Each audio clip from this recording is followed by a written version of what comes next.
The webinar will begin shortly. Please remain on the line.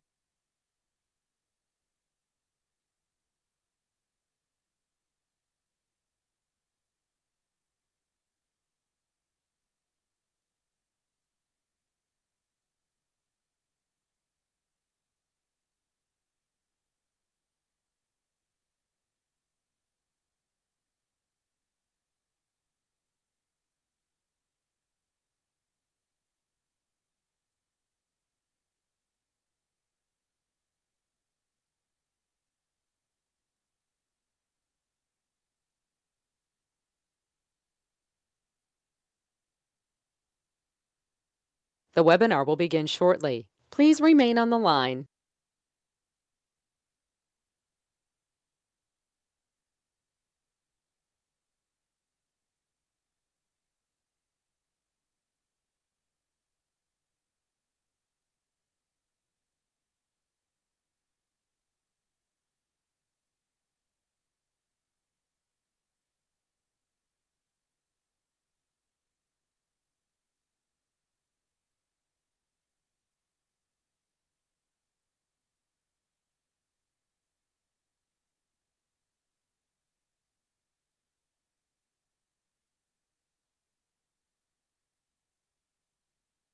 The webinar will begin shortly. Please remain on the line.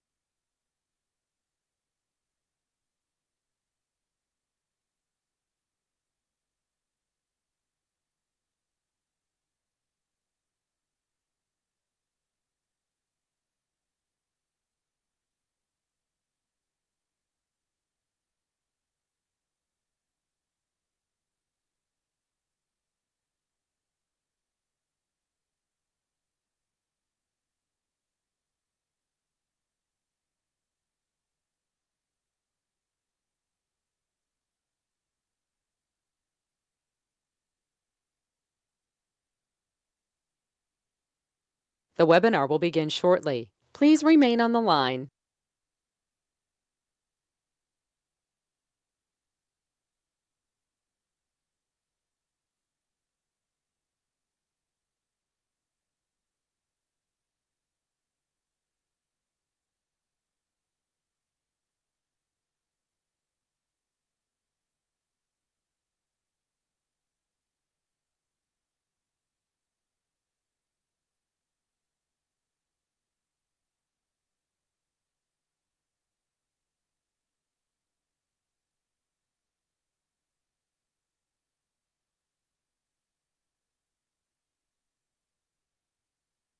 The webinar will begin shortly. Please remain on the line.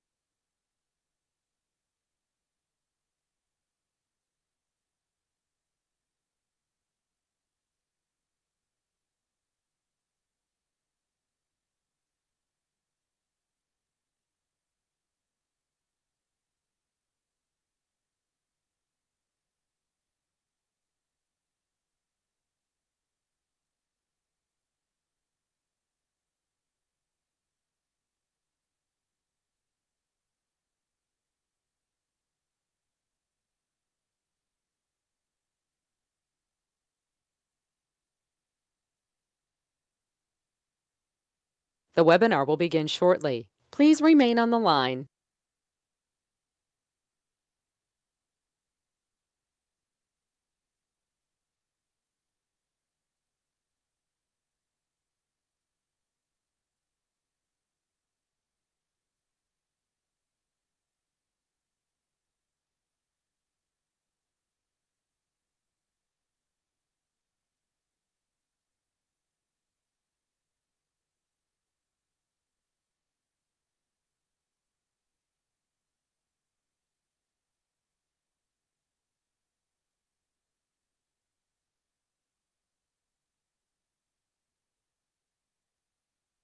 The webinar will begin shortly. Please remain on the line.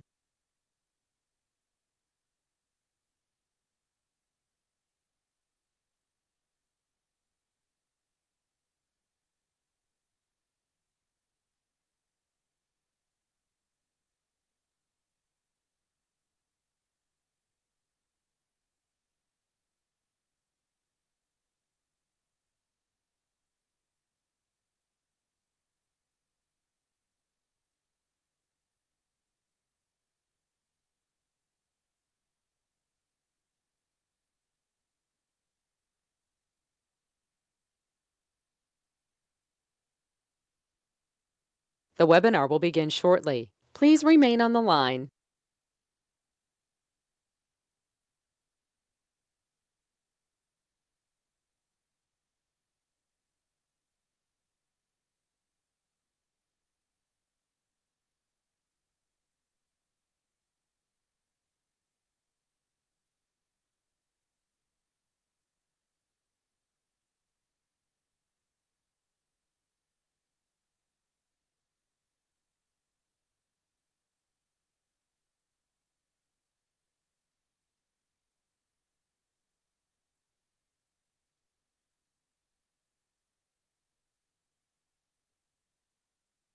The webinar will begin shortly. Please remain on the line.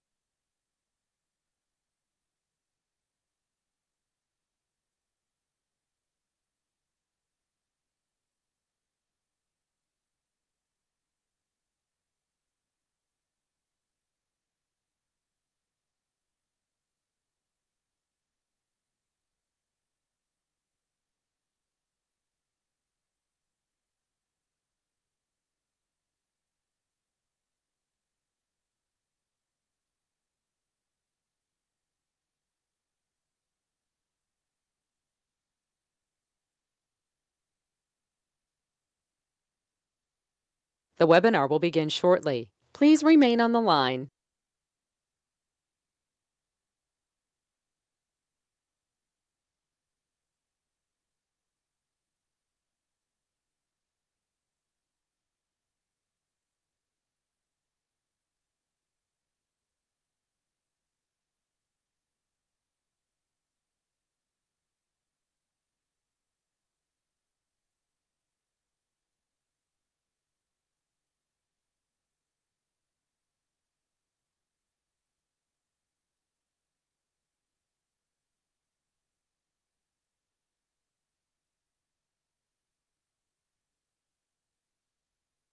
The webinar will begin shortly. Please remain on the line.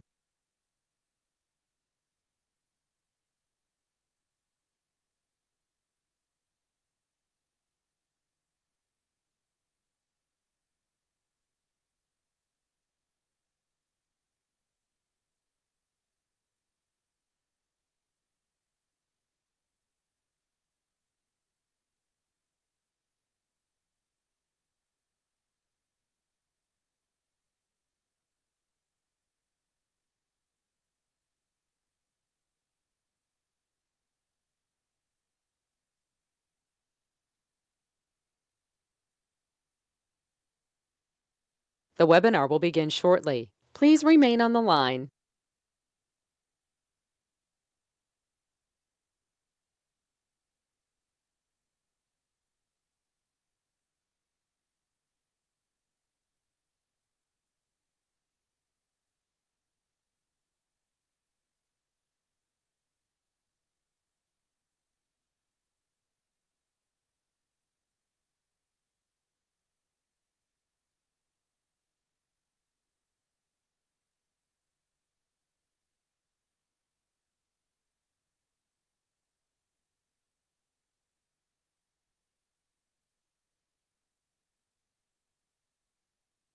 The webinar will begin shortly. Please remain on the line.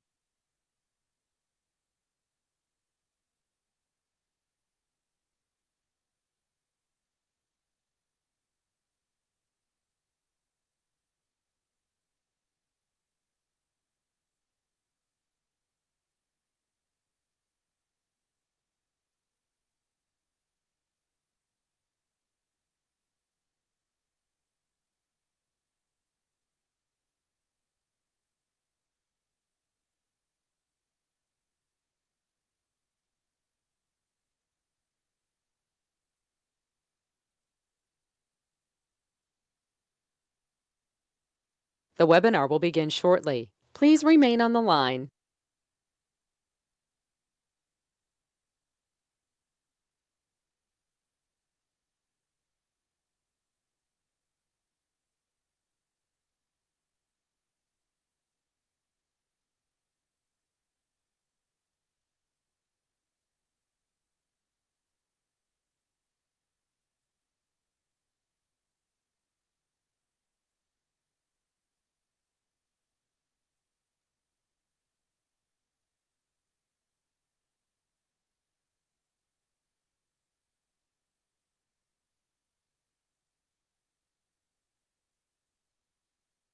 The webinar will begin shortly. Please remain on the line.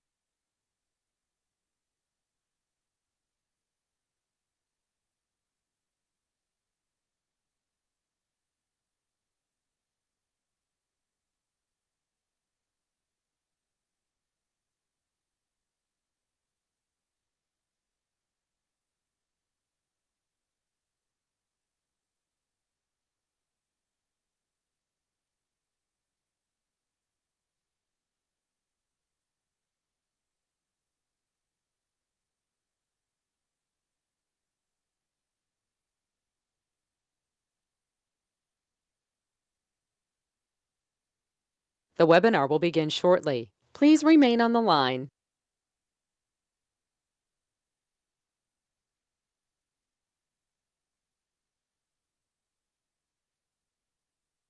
The broadcast is now starting. All attendees are in listen-only mode.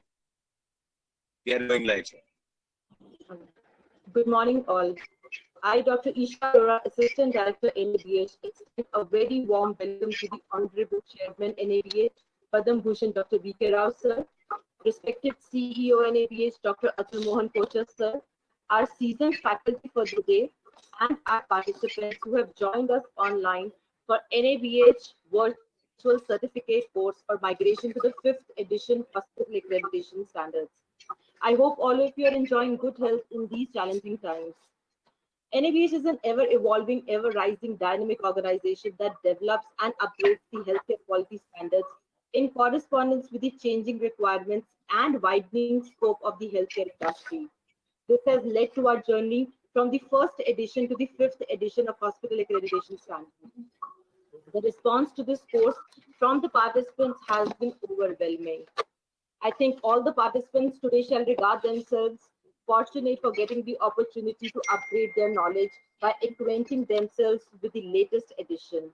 They've got the opportunity by virtue of their being the early birds, which indicates their passion towards learning. I hope all the participants will benefit adequately from the course. I request CEO of NABH, Dr. Atul Mohan Kochar, sir, to formally welcome the trainers and the trainees. Atul, sir, please. Thank you so much, Isha. Thank you so much, respected seniors and dear friends. It's my privilege and pleasure to welcome you all to do this 5th edition certificate course migrating to the 5th edition. I'm sure all of you have received this guidebook with you. Thank you so much for investing this in this wonderful document. And I can unhesitatingly say that this is the best, most objective, clearly implementable document standard, which has already received its ISQA certification also, which has been produced by the untiring efforts of the technical committee. I sincerely believe that all quality professionals, whether they're doctors, whether they are nursing officers, or they are at the frontline workers, they are the backbone of any healthcare facility. And we at NABH have taken a renewed pledge to reach out to all, to connect with all under a Quality Connect initiative. You're also aware that from 15th of August, all over standard, all in 21 programs. So you all are already aware from our website that NABH is today running 21 programs under the broad headings of accreditation, certification, and empanelment. All these programs, and we continue to add more and more programs to this basket with all your active support, and all these standards from today and going forward are going to be free. We expect a nominal charge on the guidebooks, which we are trying to bring down. And as Isha just mentioned, there has been an overwhelming response to learn from master trainers. And all the faculty, they bring with them years of experience. They are the master trainers, they are passionate about quality, they know NABH in and out, and they are going to train you. We are very fortunate today to learn from such esteemed faculty, each of them an expert in their own right. We plan and propose to continue this Quality Connect initiative and take it forward. So welcome you all once again, but this introduction will not be complete until I can just place a line on record that this entire initiative, the all forthcoming initiative, would not have been possible without the constant guidance and uh, explicit support of our chairman, sir, Padma Bhushan, Dr. B.K. Rao. Despite his critical care duties, he's a legend in that field, but despite his duties, clinical work, and wearing PPEs and untiring efforts in the ICU of a reputed hospital, he finds time to guide and to promotes and motivates us to reach out to people. So that's your constant guidance, sir. We are blessed to have you here today with us. And I'll request Isha to just introduce, because I mean, no introduction is complete. He's a legend in the field, but thank you so much for your constant guidance, for prodding us to uh, reach out to people. Our website, our newsletter, all are under your guidance, your blessings. So thank you so much. All the participants, you can log on to our website, www.nabh.co, for a whole lot of resources. All our past webinars are there in a video mode. You can download free of charge. Our newsletters, we promise to bring you more and more content, better content. So please coming back to us. And all those who could not be accommodated in today's program, we promise to bring more programs on a monthly basis, fortnightly basis, and connect to you. To us with your suggestions. And I'm sure this program will be a landmark. I can see hundreds of participants eagerly waiting and waiting to connect. So over to you, Isha, for a brief introduction of Chairman, sir, and then over to the faculty. Congratulations once again, all of you, for joining in today. Thank you so much once again. Long live NABH. Thank you.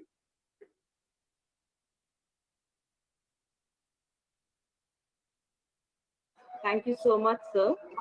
Now I invite Honorable Padam Bhushan Dr. B.K. Rao, sir, Chairman NABH, for inaugurating the course. It gives me pleasure to present the biodata of such a great personality like Dr. Rao, sir, who has immensely contributed to the healthcare world. Dr. Rao received his MBBS in 1975 and MD Anesthesiology in 1980 from Maulana Azad Medical College, University of Delhi. Dr. Rao started his career as a consultant anesthesiologist in Sir Gangaram Hospital in 1983, which is a 1,000-bedded leading multi-specialty tertiary care hospital in New Delhi. Dr. Rao is the chairman, Department of Critical Care and Emergency Medicine in Gangaram Hospital. Dr. Rao has been bestowed with many awards, including Distinguished Service Award by Delhi Medical Association and Distinguished Alumnus Award 2015, Maulana Azad Medical College, for his distinguished services in medical field. The Honorable President of India awarded him Padam Bhushan, the third highest national civilian award in 2009. Dr. B.K. Rao, sir, is also the chairman of FHM National Council on Healthcare and Hospitals since 2007 and has been representing the organization in NABH board meetings since 2011. Currently, he's the chairman NABH, that is National Accreditation Board for Hospitals and Healthcare Providers, since January 2018. I welcome you, sir.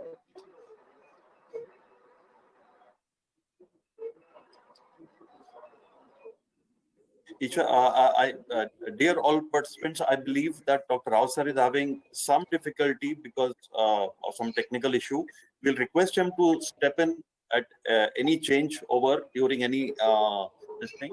But I think we'll proceed, and we'll proceed with the first session, sir, with your permission, Dr. Kapoor, sir. Yeah, please, let's start. Gurpreet, please give me rights to share the screen. I'll request all our panelists to be switch off their webcams and their microphones, and it's a request that only the speaker, because of bandwidth issues, if only Dr. Kapoor sir can do that. Thank you so much for joining in. Please share all your questions in the chat box, and our moderators will be there to take it to the esteemed faculty. So we begin with the first session of the course today, that is on key changes. And I'm glad to introduce Dr. Air Marshal Pawan Kapoor, sir. Dr. Pawan Kapoor is MBBS from AFMC Pune, MHA from AIMS, DNP Health and Hospital Administration. He has held the position of a former Director General Medical Services, Air India Force, former President, Honorary Surgeon, and currently is the Vice Chairman Trust Education and Vice Chancellor, Lincoln American University. I welcome you, sir. Thank you. Can you just let me share the screen again? Something went wrong.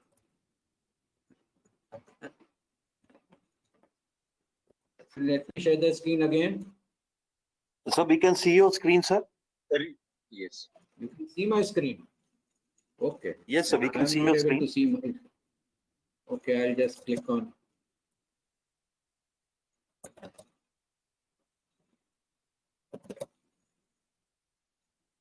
Now, can you see it? Yes, sir. We can see. It's opening, sir. Okay. You can see it now. Yes, sir. Yes, sir. Can you make it full screen? Thank you. We can see well, sir. Thank you. Okay. All right. Good morning, all the participants. Thank you for joining us. And thank you, Dr. Atul, the CEO of NABH, and thank you, Dr. B.K. Rao, sir, for being those inspirational leaders that you have been in promoting the cause of quality and patient safety, in at least in India, and we are also seeking to do so abroad. I would like to tell all of you, all the participants, that the present edition, the fifth edition, which has now been approved by ISQA, have been very well received. And not only this, since I'm an ISQA assessor also, I would like to inform all the participants that some of my JCI colleagues who are co-assessors with me in ISQA, they have really appreciated this edition and they are apprehensive that NABH is going international. So this is the compliment to the technical committee team, which has been responsible for bringing out certain key changes. And I will now briefly go through those key changes for the benefit of all of us. So at the end of the session, we would expect you to be familiar by why this change was brought about. So what was the basis of the change? What methodology and processes were followed in making the changes? And what are the essential key changes? So the basis of change, of course, was that every 4 years, we have to upgrade our standards because that is one of the essential requirements of International Society of Quality Assurance. And they also keep on revising their own principles and own standards for healthcare organizations. So we have to match up with those standards. So we have no option but to revise the standards every 4 years if we want to remain of relevance in the international scenario. Secondly, of course, one of the most important reasons for change is that there has to be a continual quality improvement in the quality of standards that NABH puts forward for all the hospitals to follow and implement. So obviously there is some raising of the bar. Some of the issues that were not relevant, they have been removed. Those issues which are contemporary and which have become relevant, they have been introduced. All ambiguities which have come from the healthcare organizations, from the assessors, from the various technical accreditation committees, from various stakeholders, all those ambiguities, an attempt has been made to remove those ambiguities in this edition. And of course, to bring in more consistency in interpretation of the standards. So most of the assessors view these standards with the same eyesight and with the same understanding. So the brain and eye coordination remains same. That is why this standard has probably tried to introduce such type of consistency during interpretation. And of course, it addresses the needs of the stakeholders based upon our inputs provided by the healthcare organization and the assessors during various assessments, that what were the standard and objective elements that were difficult to interpret by them or by the healthcare organization, or those who were not able to, they were difficult to be implemented by those organizations. This was the basis for the change. The process adopted was that there was, of course, the background data was available with NABH. The brainstorming on the existing standards was done, and the changes were being, whatever the changes to be brought out, they were outlined among the technical committee members. Then an environment scan was done and literature search was done for the best practices being followed across the globe, whether those practices are relevant to us, whether we can adapt or adopt certain practices from other good practices, and whether they are implementable under our scenarios and in our prevailing conditions. Then we did a scan of all other international standards to remain contemporary with our fellow standards across the globe. And after doing all this, the first draft was prepared. After preparing the first draft, a feedback was requested from everyone, all the important stakeholders, all important consultants in their respective specialities, as well as it was put up on the website for obtaining the feedback from all the stakeholders. And the feedback related to the principle of Rumba. The Rumba principle is adopted by the International Society of Quality Assurance, that at the time of revision, all these standards and objective elements that you make, they should be relevant, they should be understandable, they should be measurable, they should contribute some benefit to the organization, and they should be achievable. So keeping these principles in mind, all these feedbacks were received by the committee, and the technical committee prepared a final draft incorporating everybody's viewpoints and ensuring that we remain current and contemporary with the standards which are present globally. But also, not only this, we also wanted to stay relevant, and we wanted to ensure that whatever is put into the final draft, that is achievable. When the final draft was put up, it was put up for comments. Mock assessments were done and desktop assessments were done. There were inputs they are sought from the various experts. And then it was decided to, once we received all these things, we decided whether it is in alignment with the 6 principles of SCOA. So SCOA has 6 principles which should be followed for development of any new set of standards. So this alignment had to be done.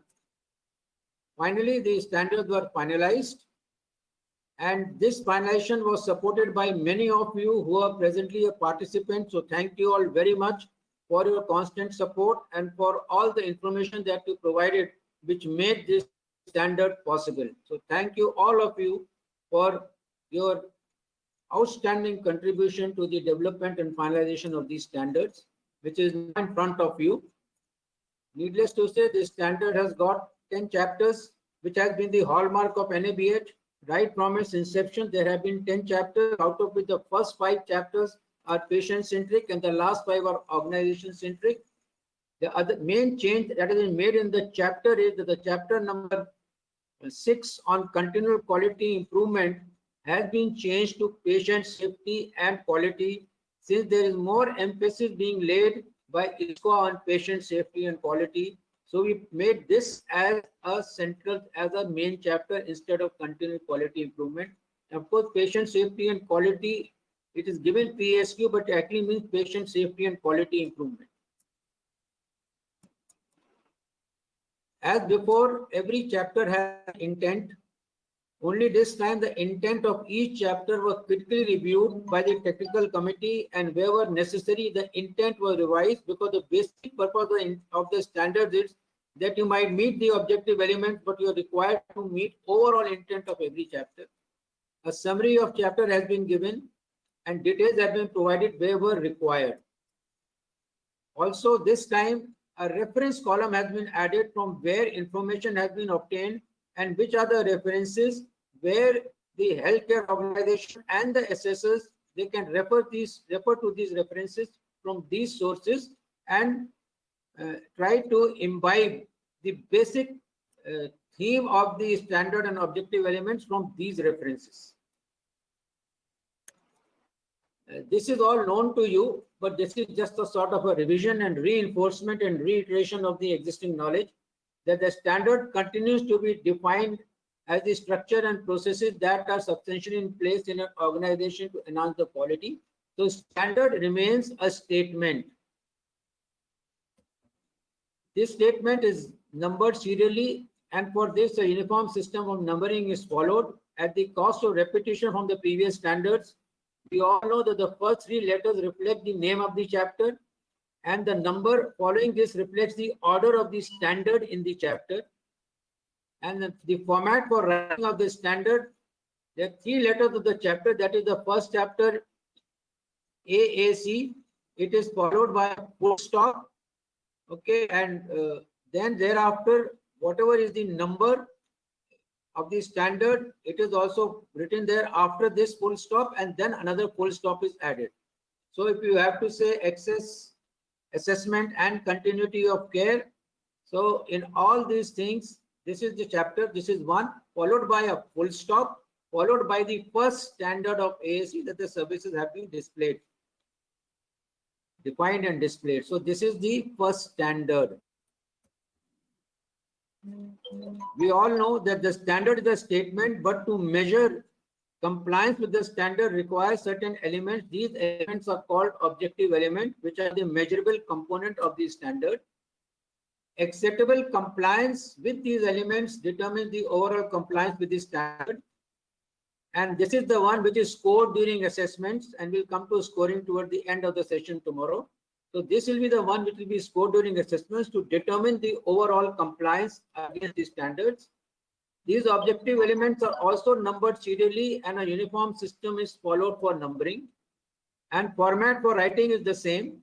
That first you make the standard, the chapter number, chapter is AAC, then the number corresponding to the objective element and ending in a full stop. So what you do is, after the standard AAC dot 1 dot eco, which means this represents AAC first standard and the E objective element, then a full stop. So when we make our reports, please follow this format, that AAC dot 1 dot E. This is the way to uniformly describe a objective element.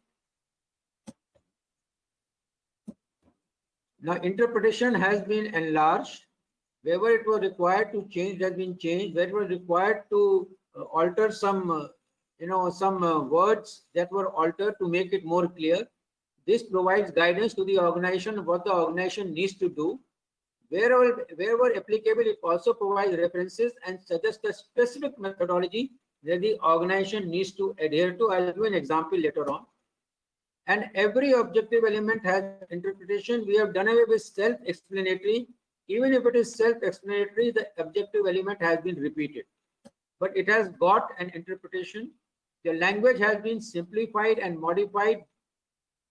In this language, we have made certain, rather this has been a part and hallmark of NABH standard, but in this time we have now clarified that wherever shall and should or will and would is written, that means it is a mandatory requirement. This has to be fulfilled by the healthcare organization.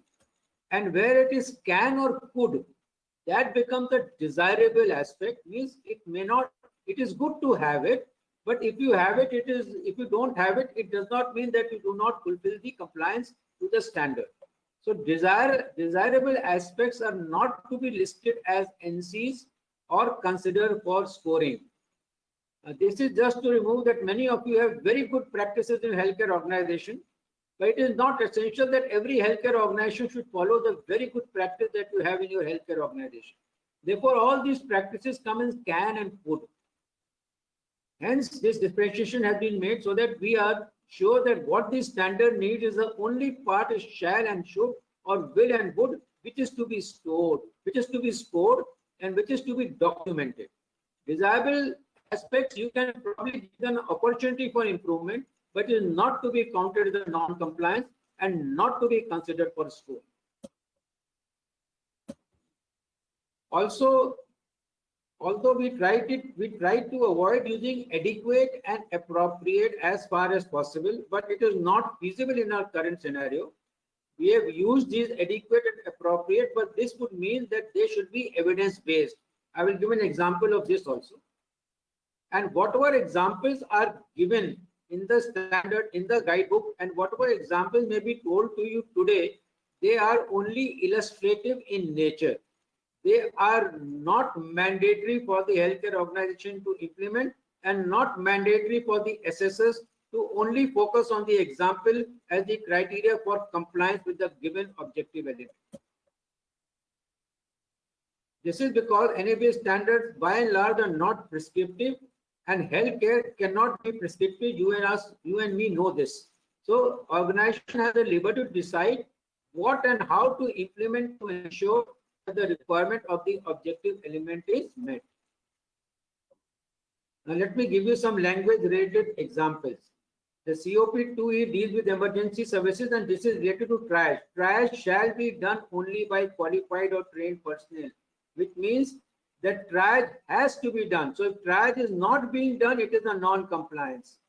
And written guidance based on evidences of its sound clinical practices should guide these activities. Means there has to be something written down, something documented, which is based upon some sound clinical practices, which should guide the setting of triage.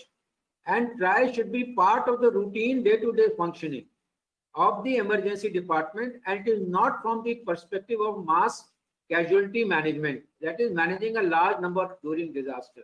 It is on a day-to-day functioning of sorting out your emergency cases on various priorities. Okay, so this is mandatory. What is the criteria could be separate, means it is very clear. This could means can and could. It is not mandatory. It is desirable that you can have separate triage criteria for trauma and non-trauma patients and separate triage criteria for adults and children based upon their specific needs. But this is not mandatory. You can have one basic triage for everything. It will not be considered to be a non-compliance. So that is why shall and could have been separated and explained in this example. Then we come to appropriate. Now we have got again in emergency services, the organization manages medical legal cases according to statutory requirements. Here it says appropriate authorities. Appropriate authorities could be a constable, could be a sub-inspector, could be a dedicated person who is supposed to inform the police. So this means appropriate authorities is appropriate as based upon evidences. And appropriate does not mean that to give the document to some board boy and tell them to go to the constable. Appropriate authority means it is somebody in the police to whom the documents are handed over, and they shall be in accordance with statutory requirements. Now, what are the statutory requirements are determined by the Criminal Procedure Code. In section 39, it lays down very clearly that the doctor concerned is supposed to inform the police on the arrival of a medical legal case. If you don't do this, then under Indian Penal Code 201, you can be punished. So this is the statutory requirement of this. And this statutory requirement gives you who is the appropriate authority. Here the appropriate authority is police. The organization shall also define as to what constitutes a medical legal case. So Supreme Court has given down what are the areas of medical legal cases. So they also have to be defined as per those guidelines. Then there is adequate access. This is again into ambulance services. There is adequate access and space for the ambulance, which means what is adequate? Adequate is very difficult to define. We cannot define a huge area. What is the area? So what is it should demarcate proper space for the ambulance. It is evidence based that the place should be appropriate for the ambulance to park itself. The demarcation should be done keeping in mind easy accessibility for receiving the patients and enabling the ambulances to exit quickly. So adequate means what? That the space should be there for the parking of the ambulance, space should be there for the ambulance to come in, and space should be there for the ambulance to go out and to reverse and load the patient. So adequate and prominent signage should exist. Adequate means there should be signages which should be at the level of how the ambulance is going to make an entry, where is the signage for the parking of the ambulance, and where is the exit of the ambulance. So all this means adequate signage should be there. This should be again evidence based. Now, plan is tested. It's a disaster management. COP4D. The plan is tested at least twice a year. At least means the minimum frequency. The healthcare organization can do more than twice a year, and plan can be tested. Can now means you can either use a tabletop exercise, or you can use a checklist, or you can use a mock drill. You can use any such means of checking your disaster plan. So this is what it is done. The plan is tested at least twice a year, and this is the meaning of can. Now see the interpretation. Here we have given, this is the interpretation for in PRE for communication. Now if you see here, the interpretation is so clear. the change of shift and change of unit handover by doctors. 1 minute, I have just lost my slide. Yeah.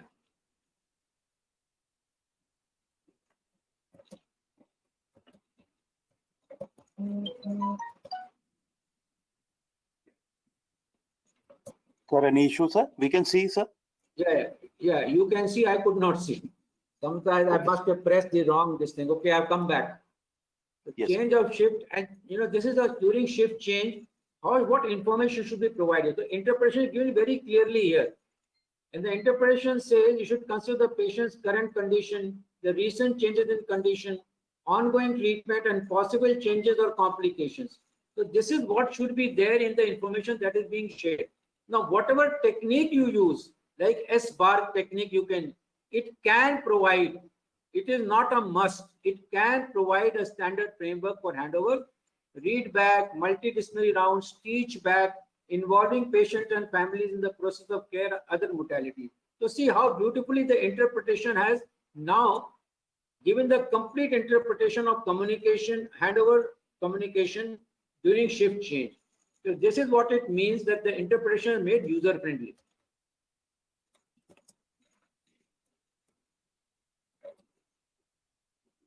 Now we have introduced certain core objective elements in this standard for the first time. They are those objective elements which have to be in place to ensure that the quality of care and patient safety is not compromised. These are depicted by C, and the QNABH, the symbol which you see on the top, that has become the O part of it. That is the core objective element. And they are primarily based upon WHO patient safety solutions. There are 102 core objective elements which are represented by the symbol of core. We'll give an example. This is wrong patient, wrong procedure, wrong site. You can know the surgical services. Again, transfusion of blood, pre-anesthesia assessment result in formulation of an anesthesia plan. These are all safe activities. So these have become all core standards. Then there are certain levels. There are commitment level standards, their achievement level standard, and their excellence levels objective elements. Now, commitment level objective elements are those objective elements which have to be met in the final assessment. These comprise of 102 core objective elements plus another 459 commitment other objective elements. So this is commitment is 561 total objective elements which must be complied with in your final assessment. At the achievement level, there are another 60 objective elements which come for surveillance, and another 30 additional objective elements which come in for excellence during re-accreditation assessment system. So now we know that you have to progress from final assessment to surveillance to re-accreditation by meeting some additional requirements. Here are some achievement level standards. Like for the nursing services, you implement nursing clinical practice guidelines which reflect current standards of clinical practice. You also have regarding transfusion services, reactions are identified and analyzed for preventive and corrective actions, and organizations shall implement a quality assurance program of blood transfusion services. So this relates to blood transfusion, the COP 8, G, and H. These are achievement levels.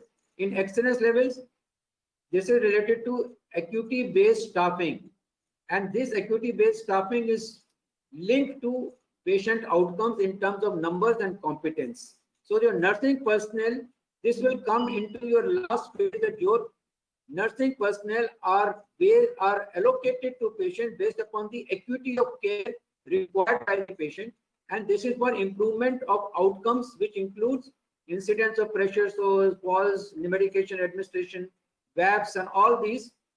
In all these outcomes, since these outcomes can affect patient safety and quality of care, the number and competence of nurses have to be checked. The rest in this is included about detail about NABH and structure, what is the scope, to which all it is applicable, and what is the purpose of these standards, and overview of the NABH accreditation process right from the initial assessment till final assessment till the action taken by the accreditation committee and recommendation of accreditation. Entire process is given here. The process of scoring has been described. The criteria for accreditation decision and maintenance of the same has been described.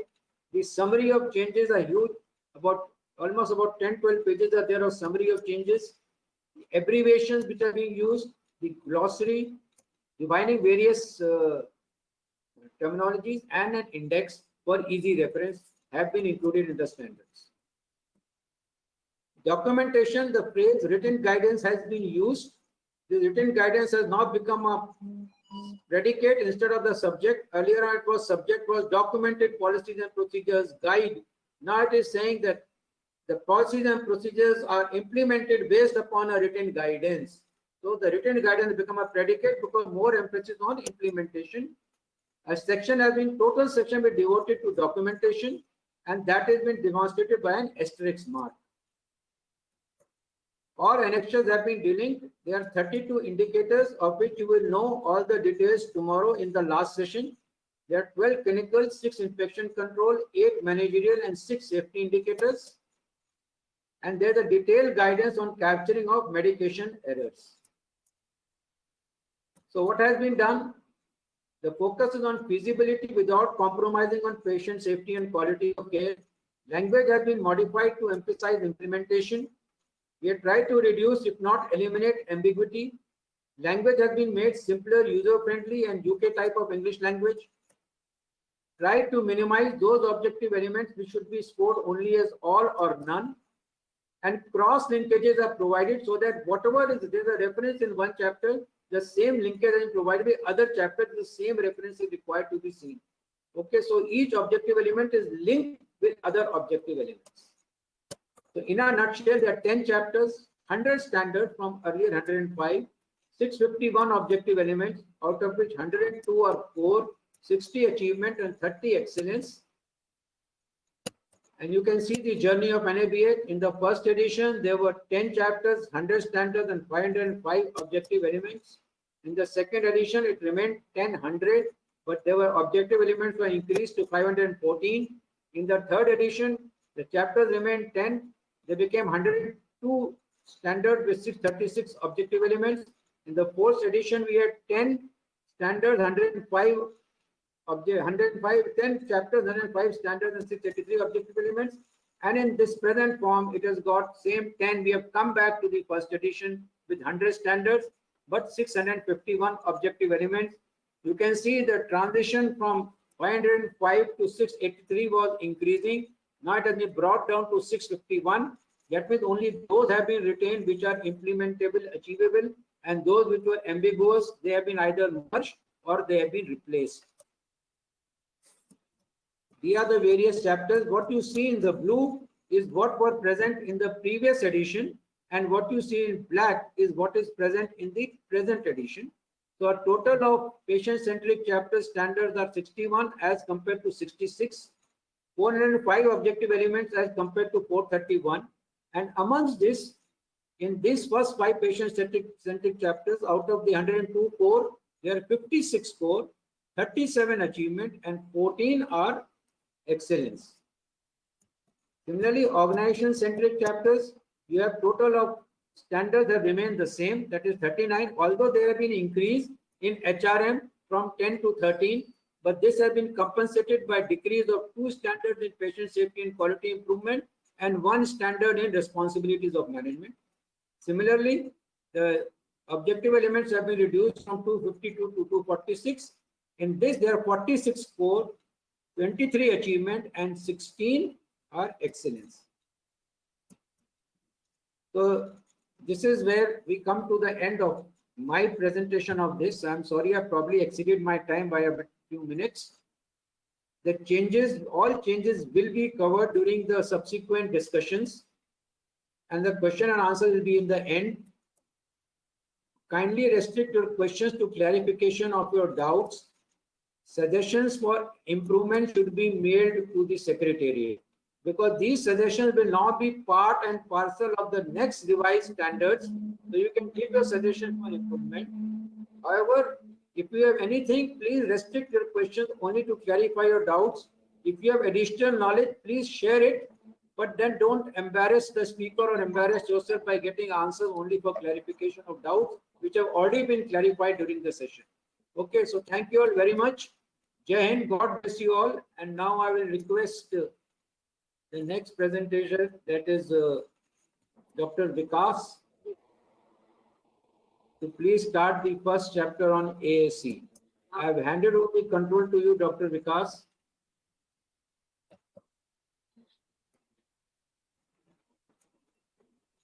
Thank you, Air Marshal Dr. Pavan Kapoor, sir, for the overview of methodology of revision and the key changes.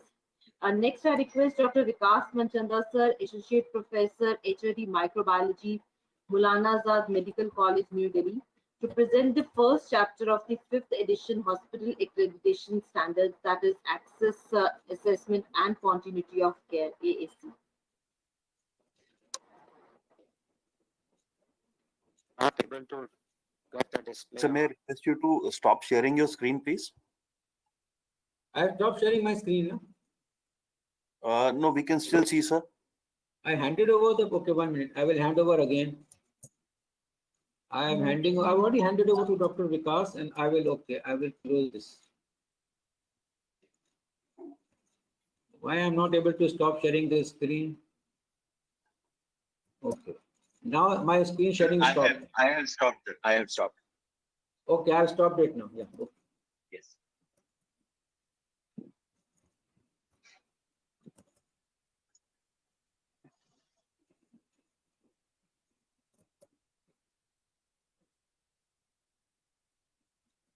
So very good morning to all of you.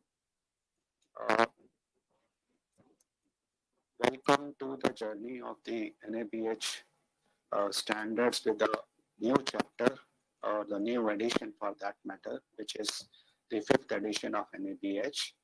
I will be dealing with the first chapter, that is the Vikas, access your voice is assessment. not very clear. Sorry, Dr. Vikas. Yeah, just hold on. There are lots of static also. Is it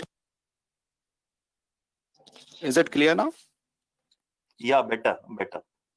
But maybe a little louder will also help. Okay. So I'm putting off my video just to have the better bandwidth for the presentation. Why I'm not getting my presentation now? See your screen actually. Luxury hotel and resorts. I'm not able to see my screen. You can just open your presentation. We can see your mailbox. Okay. Is it visible Yes, we now? can. Yeah. Yes, Thank visible. you. Thank you, Dr. Yeah.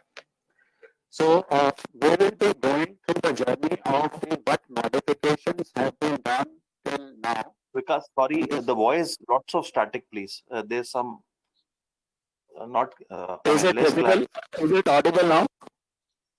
no, yeah, better. Maybe you can just hold the mic, please, if possible. Yeah, I'm holding it near my mouth now. So let us go to the chapter 1, the access assessment and continuity of care, which is acronymed as AAC. So this is a comparison between the 4th edition and the 5th edition, where in 4th edition we had the 14 standards and 96 objective elements. So standards number has been retained to the 14, however objective elements have been reduced by 5 to 91. So I'm restricting myself to what new changes have been made in various objective elements and standards. So first coming to AAC1, which defines and displays the healthcare services it provides. So here we see the need of community has been added. So that means the organization has to modify the scope of services and should take care of the local needs of the community wherever that organization lies. However, that does not mean that it precludes the organization from starting the new services which are based on its judgment. So AAC-B is about the each defined healthcare service should have diagnostic and treatment services which are with suitable qualified personnel who provides outpatient, inpatient and emergency care. So the word healthcare has been inserted, the and services has been inserted here. And then the organization shall ensure that each defined healthcare service has suitably qualified medical personnel who is there. So that means if you are, for example, having the high-risk pregnancy, so you need to have one pediatrician who can take care of neonatology, that could be part of it. And another, that the basic consultants if you have, so that if they are just doing their OPDs, that may not come under the scope of services. Because the scope of services should include the outpatient services, the IPD services, and the emergency services. So organizations shall ensure that each defined healthcare service has suitably qualified to the needs of the personnel which are there. Then the said service shall have outpatient services and inpatient services and consultants to cover the emergencies. Similarly, the infrastructure should also commensurate with the services and shall be guided by the regulatory requirements, guidance from the professional bodies wherever these guidance are available. AC 1C, which was there in ROM actually in the older edition, the scope of healthcare services of each department has to be defined. So it's not only the organization, but within the organization, the departmental level scope of services can be defined. So, for example, we have a dialysis unit. So they may have the hemodialysis is there, the fistula is there, biopsy is there, doing shunts are being done. So those all need to be part of the scope of services. So all departments may not have the complete scope. So whatever scope of services they are providing this, that should be part of it. The scope of services could be by inclusion or exclusion in relation to the services practiced in the department.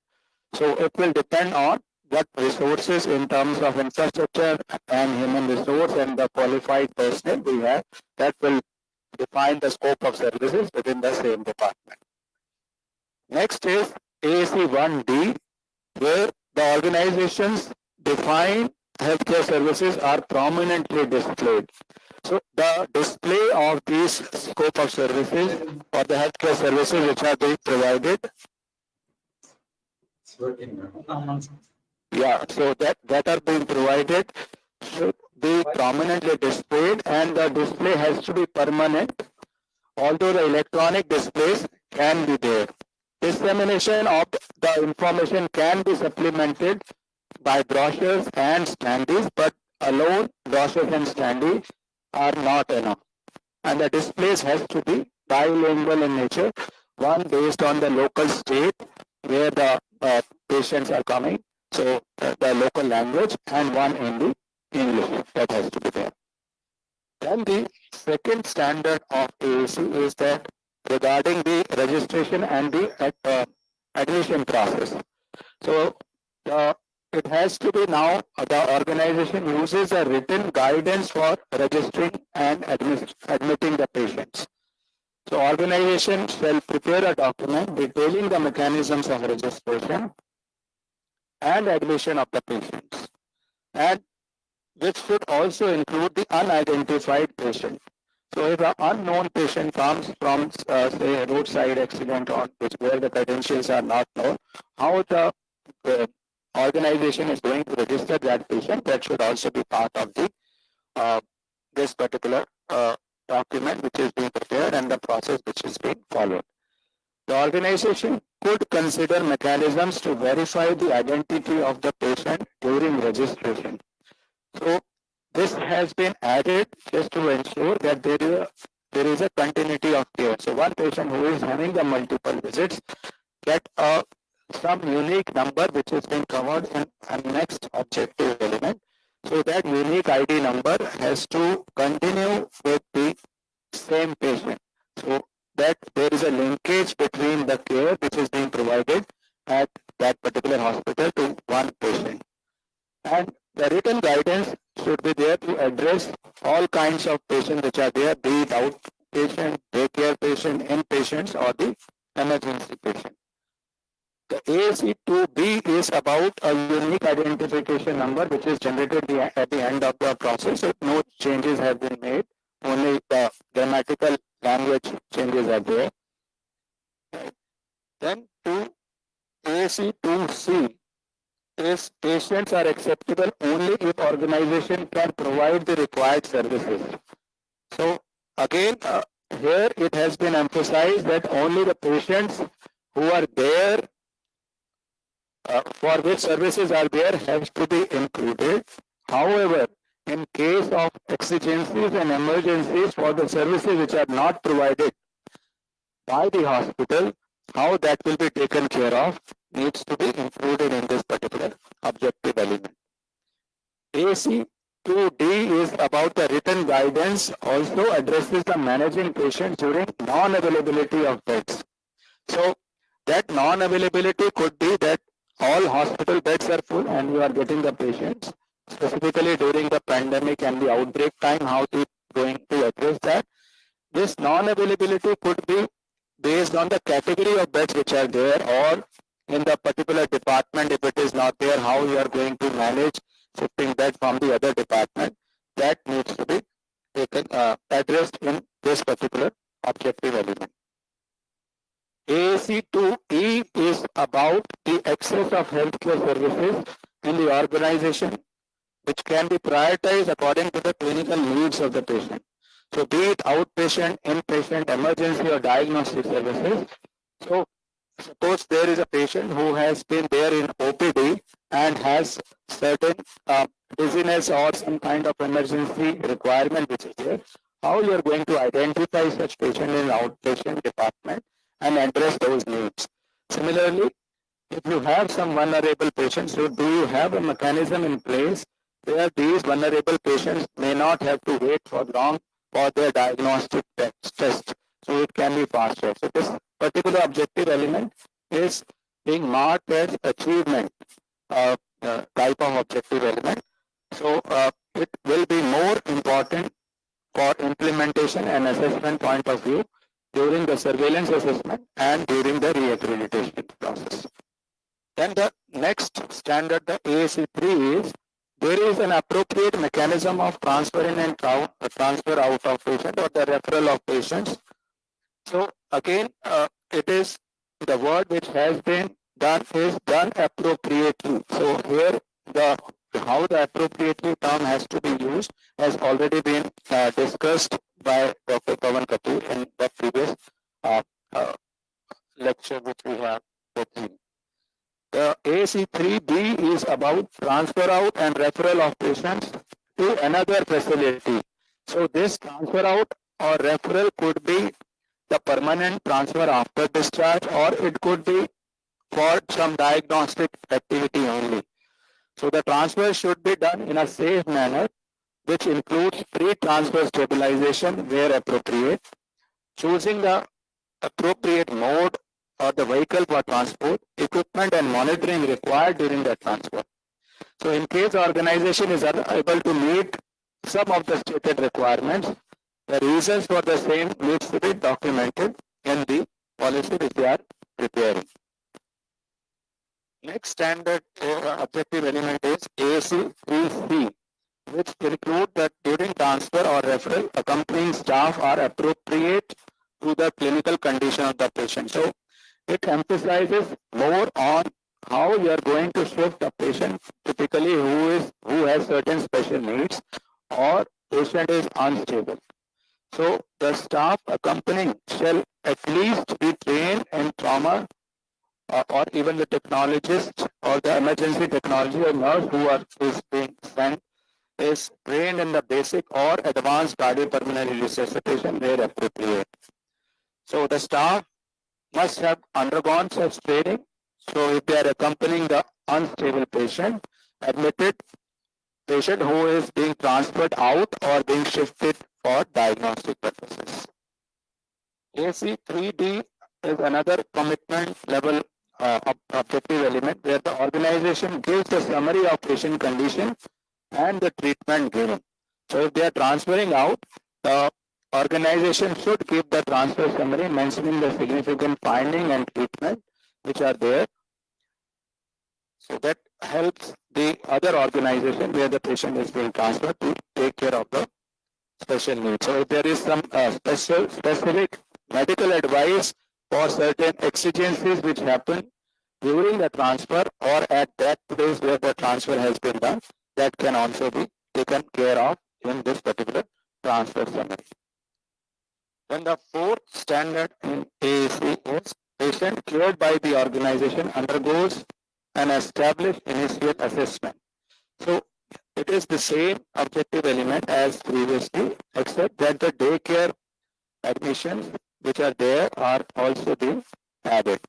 So the organization shall have a standardized format for initial assessment of patients in OPD, daycare, inpatients and emergency area. So here what has been further suggested is by the guidance notes is that you can have uniform format for initial assessment across the organization. You can have a uniform format across the department if there are variability in the department, for example, in a multi-speciality hospital.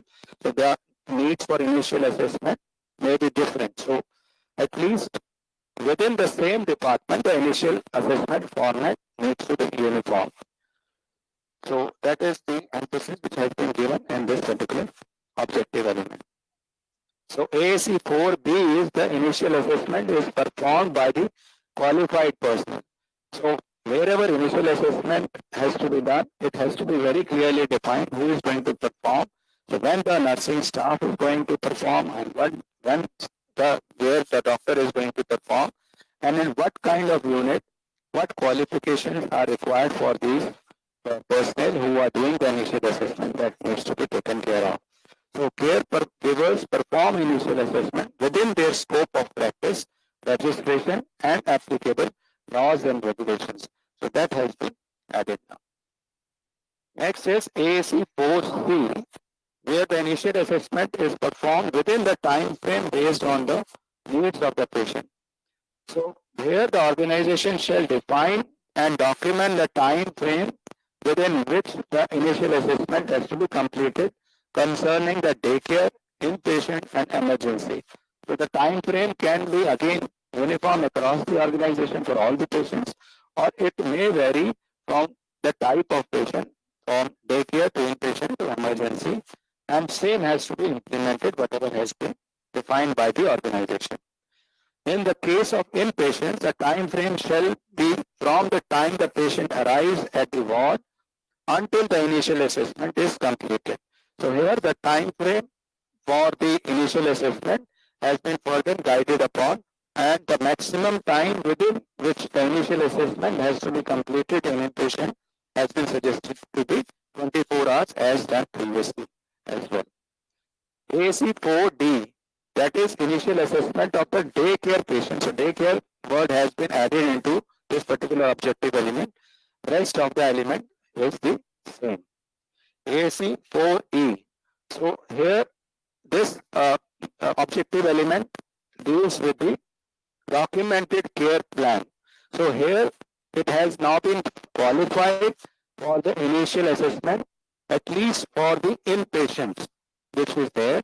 The care plan shall be documented, and the elements of the care plan has also been emphasized that it should include at least provisional diagnosis or differential diagnosis, relevant diagnostic investigations when required, initial treatment suggested, and specific instructions if any. And the care plan needs to reflect the desired results of the treatment, care or services. Next objective element, the AAC 4F has no change, and then is the 4G, which is an excellence level objective element, that the care plan includes the identification of the special needs regarding care following discharge. So there are certain special group of patients like extreme of ages, restricted mobility, continuing care or rehab needs may be there. So that the organization is able to identify such patients and can advise accordingly during the discharge process. So that is the excellence level AAC 4G standard. Next standard is the AAC 5. Patients cared for by organization undergo regular reassessment. So this standard deals with the reassessment process which is within the organization. So 5A deals with the patients are reassessed at appropriate levels to determine their response to treatment and to plan further treatment or discharge. So here the treatment which is there has to be the option which has been added is apart from treating doctor or a doctor from a treating team. So from the same unit, the senior resident, if the qualified doctor is there, that person can also determine or do the reassessment for that particular patient. So caregivers perform reassessment within their scope of practice, registration, and applicable laws and regulations. Right? So that needs to be taken care of. Who all are supposed to do the reassessment specifically in ICU setting or in say cardiac emergency which is there. So that needs to be as per registration, applicable laws and regulations. AC 5B deals with the outpatients are informed about next follow-up where appropriate. So it has been emphasized that the follow-up due date or period needs to be there in the OP suites. So OP consultation suites or the medical record should contain this particular information. AC 5C is regarding the inpatients during reassessment. The care plan is monitored, modified wherever necessary. So there has to be a sequential chain of events which generally happens when we are treating patients. So how the initial treatment plan has been modified based on the condition of the patient, that should be explicitly visible to the patient records. So the care plan shall be a dynamic and modified where necessary according to the patient condition by the treating doctor or a doctor member of the treating team. The change in the care plan is documented in the medical record.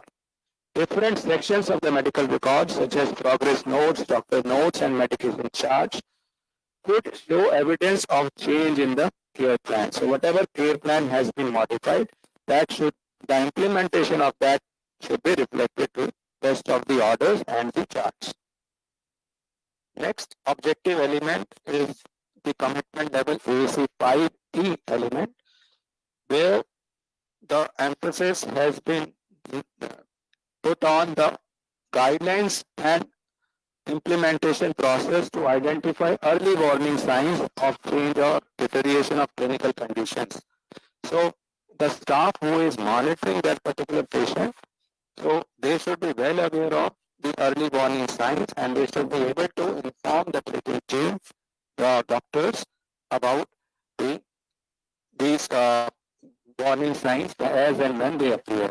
Further, it's not only the treating team but also the patient or patient family needs to be informed about the early warning signs.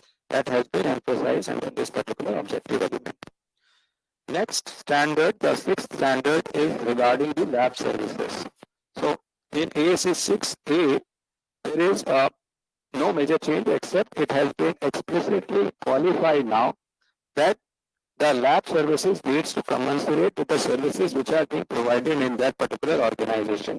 Example here which has been given is that suppose the hospital caters to the cardiac emergencies and cardiac care. So cardiac enzymes should be available round the clock in that particular laboratory. So, so that the emphasis now is that the patient care is not disrupted due to lack of laboratory services or possibility of lab services.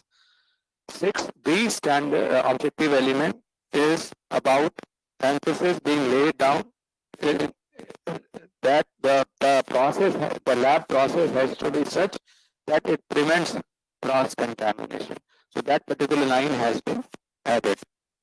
In 6C, which deals with the infrastructure part of the laboratory services, so human resource has been added here. So that has to be adequate and as per the scope of services. So that human resource word is added. Then it has been emphasized here that reports should not get delayed due to lack of adequate human resource including the personnel who authorize the reports. So if you have the emergency lab which is running, there has to be an authorization given to the competent people as per law to authorize and release those reports during the emergency hours. Sixth D is about who all can write who all can supervise and sign those reports. So the qualified and trained personnel perform and supervise the investigations and report the results. So statutory requirements regarding authorized signatory shall have to be adhered to. Sixth E is regarding the how the samples are being collected, stored, transported, and final disposal takes off. So starting from the requisition of test to the final disposal of specimen, the written guidance is required. The organization also has to document how and when the requisition of that particular test has to be done. So although there is a separate objective element to look into that there is no wasteful usage or misusage of resources is done for unnecessary lab tests. So that has to be taken care of. This particular objective elements also addresses how long one can keep the sample after being tested. So there has to be enough time to be for which it has to be stored appropriately if there is any retest which is there warranted by the lab or by the treating physician. 6F has no change, only grammatical errors have been corrected and it addresses with the defined turnaround time of various steps which is there. 6G is regarding the critical results, and here the explanation has been improved grammatically. So the critical results are intimated to the person concerned at the earliest. So here it has now been defined that that particular critical report must be communicated to the concerned person to the maximum of 1 hour duration. So that is has now been given under the guidance notes. Critical results of outsourced investigations are also included in this. So the organization has to also address, even if they have outsourced a certain set of investigation, they have to ensure that the critical results are appropriately being informed to the treating team. Lab in charge identifies suitable person to report critical results. The critical result shall be communicated to the person concerned from the treating team, be it treating doctor or member of the team or the ward nurse at the earliest, but not later than 1 hour of completion of test or report being ready. The intimation includes the name of the patient. So what minimum record one should keep has also been there in the guidance notes. So the intimation includes the name of the patient, unique patient ID, date and time of the sample collection, test name, result, measure unit, and reference range, and operator identity of who has communicated the value, the identity of the recipient, readback, and date and time of acknowledgement. So all components of good communication has been now part of this particular guidance note. The intimation shall be documented, and that in case we are using electronic health system, the system generated critical result reporting can supplement the physical reporting of critical result, but the onus lies on the organization to ensure that whatever critical result has been generated, action has been taken care of promptly, and that has been recorded somewhere. The rest of the standards 6H, I, and J have no major changes as far as lab is concerned. 7th is regarding lab quality assurance program. So lab quality assurance program is implemented. So that has been put in here, and it has also been shown, it has also been written that there has to be a feedback mechanism which has to be in place from various stakeholders to evaluate lab services at least once in a year. So minimum frequency is also now being added for laboratory feedback from the other stakeholders. 7B is regarding the verification and validation methods. So explanation of verification and validation has been improvised here. So it also addresses the test which is already validated and is there in the commercial market, and how the lot to lot variation, if it happens, how one should go about testing and verifying that the new lot which they are inducting into the system is working as good as the previous batch. Similarly, the validation of in-house methods also has been briefly touched upon under the guidance notes. Next objective element is that the program ensures the quality of test results. So ensuring the quality of test results include performing internal quality controls to ensure precision and repeatability. It also includes inter-lab comparisons like external quality assurance or proficiency testing. So ISO 15189/2012 can be used as a good reference. So this particular objective element addresses the quality of the test results. Next objective element is the program include periodic calibration and maintenance of the equipment. So here it has now been modified that the frequency of calibration and maintenance shall be guided by the equipment manufacturer or professional body's recommendations. So blanket or blindly 6 month or yearly or some other frequency for calibration can be avoided now. 7E has no change and is self-explanatory. 7F is regarding the clinico-pathological meeting. So what is more important is that there has to be minimum schedule of these clinico-pathological meeting. So predefined interval for core rating of histopathology report needs to be there. Next standard, the 8th standard, is about the lab safety program. So that it is now explicitly there that lab safety program is implemented. The safety of the workforce as well as equipment both needs to be addressed under this lab safety program. The manual has to be there, lab safety manual has to be there, which was there also earlier, but it should now have the component like material safety data sheet as a part of that particular manual. AC 8B has no change, so it's about the aligning the lab safety program to the organization safety program. AC 8C deals with the lab personnel training. So here all the lab staff undergoes training regarding safe practices in the laboratory as well as in the relevant MSDS. The training needs identification must be made commensurate with the job description of the staff. So here the emphasis is that whosoever is dealing with the hazardous chemical in particular facility, at least those chemicals they should be well versed with.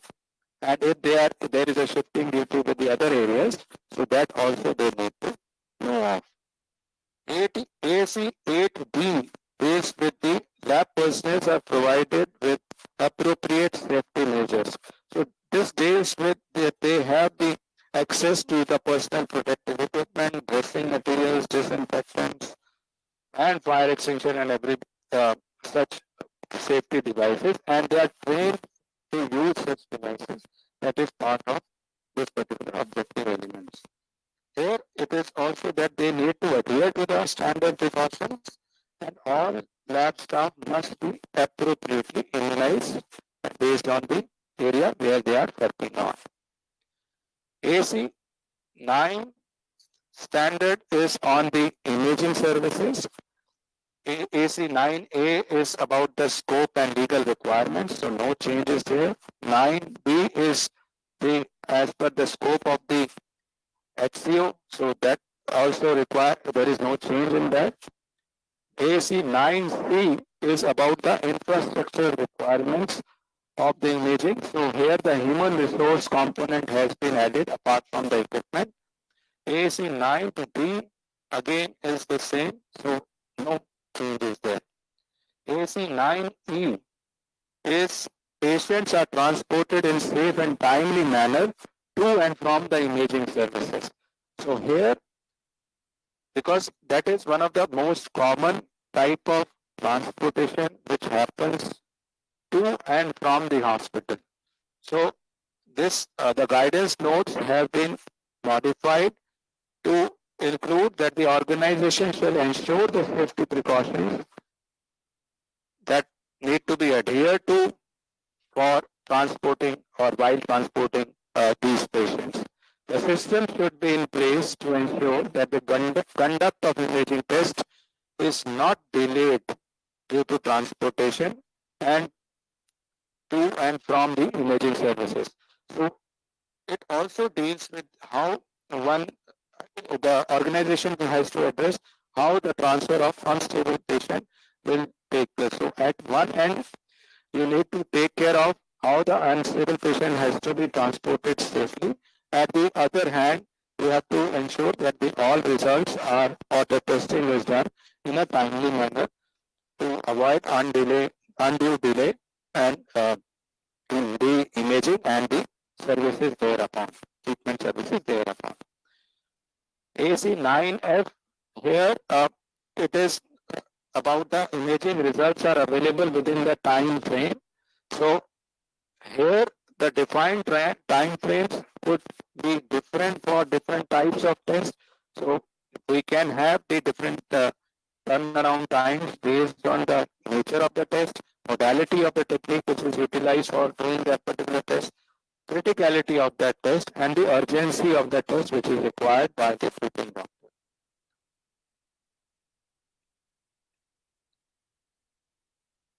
AC9G also deals with the critical results. So here, what is more important is that the organization shall define and document the critical result which requires immediate attention for patient management as it was done for the lab services. However, organization should be able to identify certain specific cases where this critical results can be there as per scope of services. For example, the ectopic pregnancy, if it is being identified during the routine ultrasound or through certain complication, immediately the concerned OBG personnel, the doctor needs to be informed.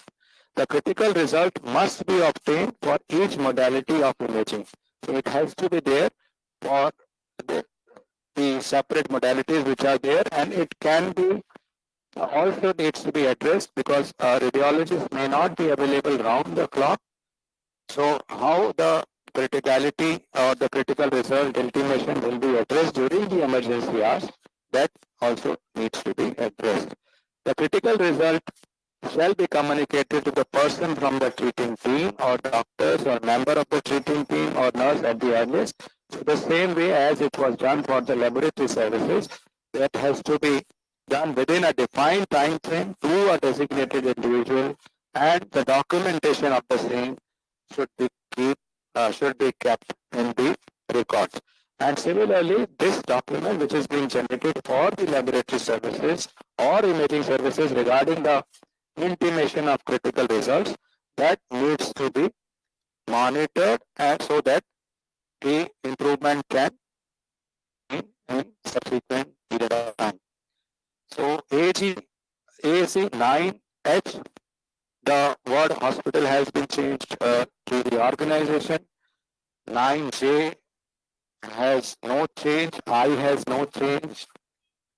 And then we move to AC10A, the quality assurance program of imaging services. Again, the word implemented has been inserted here in the objective element. The quality assurance program should be comprehensive program addressing equipment, protocols, surveillance, and safety, and should also meet the statutory requirements which are there. Then B deals with the quality assurance programs include test of imaging equipment. So quality assurance program should have the components which have been put under the guidance note that some examples have been given. So the testing of imaging equipment include congruence of optical and radiation field, focal spot size, field homogeneity, output consistency, leakage rate, and so on. So depending on the modality which has for which the quality assurance program has is being implemented. So based on the equipment, the parameters needs to be defined and implemented for the monitoring purpose. Safety equipment shall undergo testing as stated in 11E. So that is a cross reference which is there, as was also highlighted by Dr. Kapoor in his previous talk, that suitable cross references to the related objective elements is provided with. AC 10C deals with the quality assurance program, which includes the reviewing of the imaging protocols. The review of the imaging protocols ensure optimum image quality with minimum possible dosage of patients. The imaging protocol should be in accordance with the guidelines given by professional bodies or a literature and where guidelines. So here it means that uh, the testing which has to be performed in terms of image quality, the output has to be monitored and should be part of the quality assurance program. Then D deals with the suitability of choosing the suitability of the imaging modality for particular patient. So investigation orders are screened before performing of the imaging or intervention procedure to ensure that an appropriate investigation for clinical condition is there. So that is based on the best practice guidelines and patient safety. Otherwise, alternate investigations are offered in consultation with the treating doctor. So there has to be some mechanism wherein person who is initiating the imaging investigation or procedure has a kind of screening is there.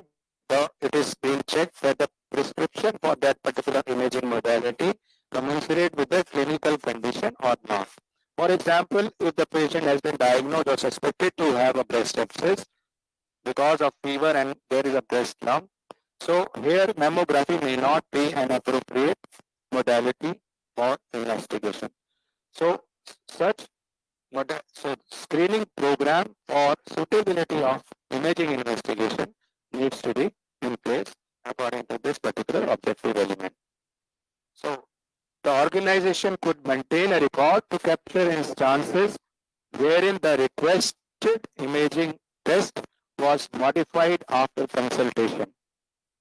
It could perform internal audit to effectiveness of system and discuss the same in a clinico-radiological meetings. So that this particular objective element is under the achievement category. So it is more important for surveillance as well as during re-accreditation program of that particular organization. Next objective element, AAC 10E, is again an achievement level objective element, which addresses with the internal and external peer review of imaging results. So it provides guidance regarding how the peer review can be performed and to what quantum of images or the procedures needs the peer review. So it is clearly mentioned that however a minimum, it is left to the organization that quantum may be defined. However, minimum of 1% of output of those procedures need to be peer reviewed. And it is further emphasized that it has to be done through a blinding technique. So that means, suppose there are 2 or 3 radiologists in the same department. So one person is reporting a certain set of imaging procedures. So the other person who is competent enough in that particular same procedure can again re-report them and record them without knowing the results of the first 2. So it's like a peer review process, and then they can have certain subcategories where they can have like a major deviation, minor deviation. So that is to be addressed upon. Then there is a scoring scale which can be used, like which is available as a RAD here, which can be there. So discrepancy meetings within the radiological department can be there. So that needs to be addressed upon. AC 10F deals with the program, addresses the clinico-radiological meeting as it was done for the clinico-pathological meeting. So again, there has to be a minimum uh, frequency which needs to be defined where these meetings can be held and the output and improvement can be recorded. AC 10G has there is a guidelines from professional bodies have been added to the calibration and maintenance of the equipment as done for the laboratory part of it. AC 10H is about the corrective and preventive action of the program. There is no change in that particular thing. Next is AC 11 standard where there is a safety program for imaging services. So here the first objective element is AC1 that the radiation safety program is implemented. So word implemented has been inserted here. The program shall be in consonance with the guidelines as laid down by AERB. So the implementation should be based on the as low as reasonably achievable HELERA principles, where we need to be very, very sure that what level and how much exposure is to be given, radiological exposure can be there. So still the practice of having daily checks X-ray for all patients on ventilator in CT or ventilation in ICU is not the probably appropriate policy. So what needs to be emphasized is the minimum radiation. So specifically all patients who are admitted with pneumonia in pediatric are being subjected to chest X-ray. So again, it is not required as per guidelines. So this particular objective element emphasizes that rational use of radiological exposure or minimum exposure has to be there. So this is followed by AC 11B, which has no change, but the program is aligned with the organization safety program. AC 11C is there. Patients are appropriately screened for safety risk before imaging. So again, it's like the pregnancy, if the patient is pregnant, so that history has to be there and they are to be provided with the protected devices.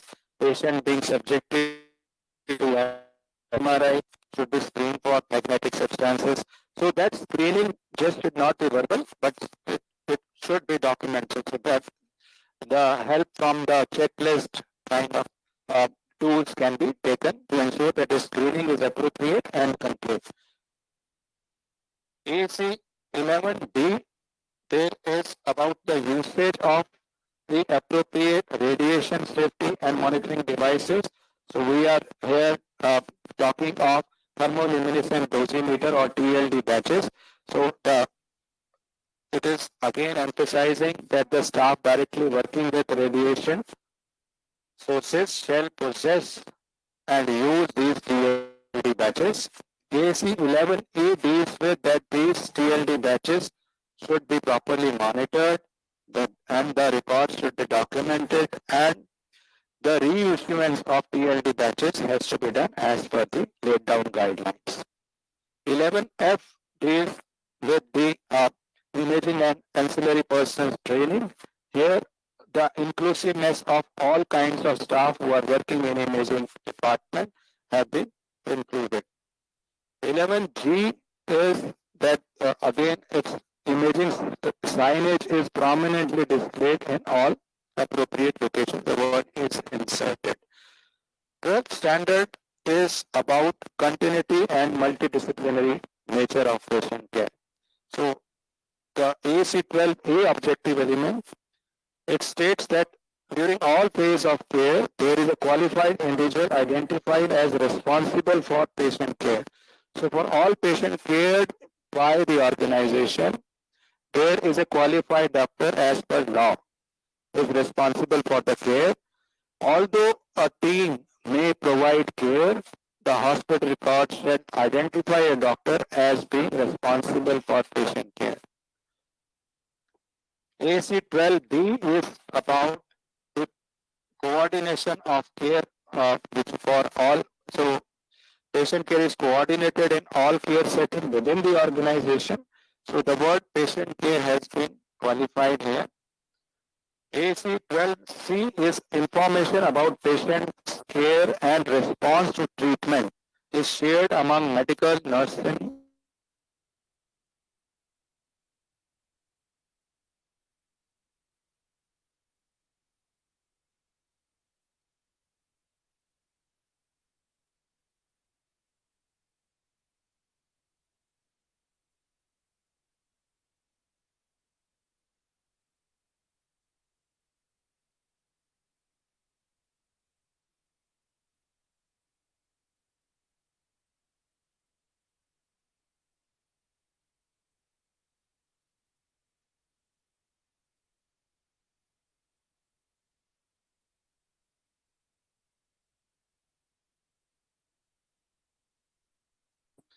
each staff shift between shifts and during transfer between the units. So change of shift and change of unit handover by doctors, nurses and other staff involved in direct patient care should be standardized and documented.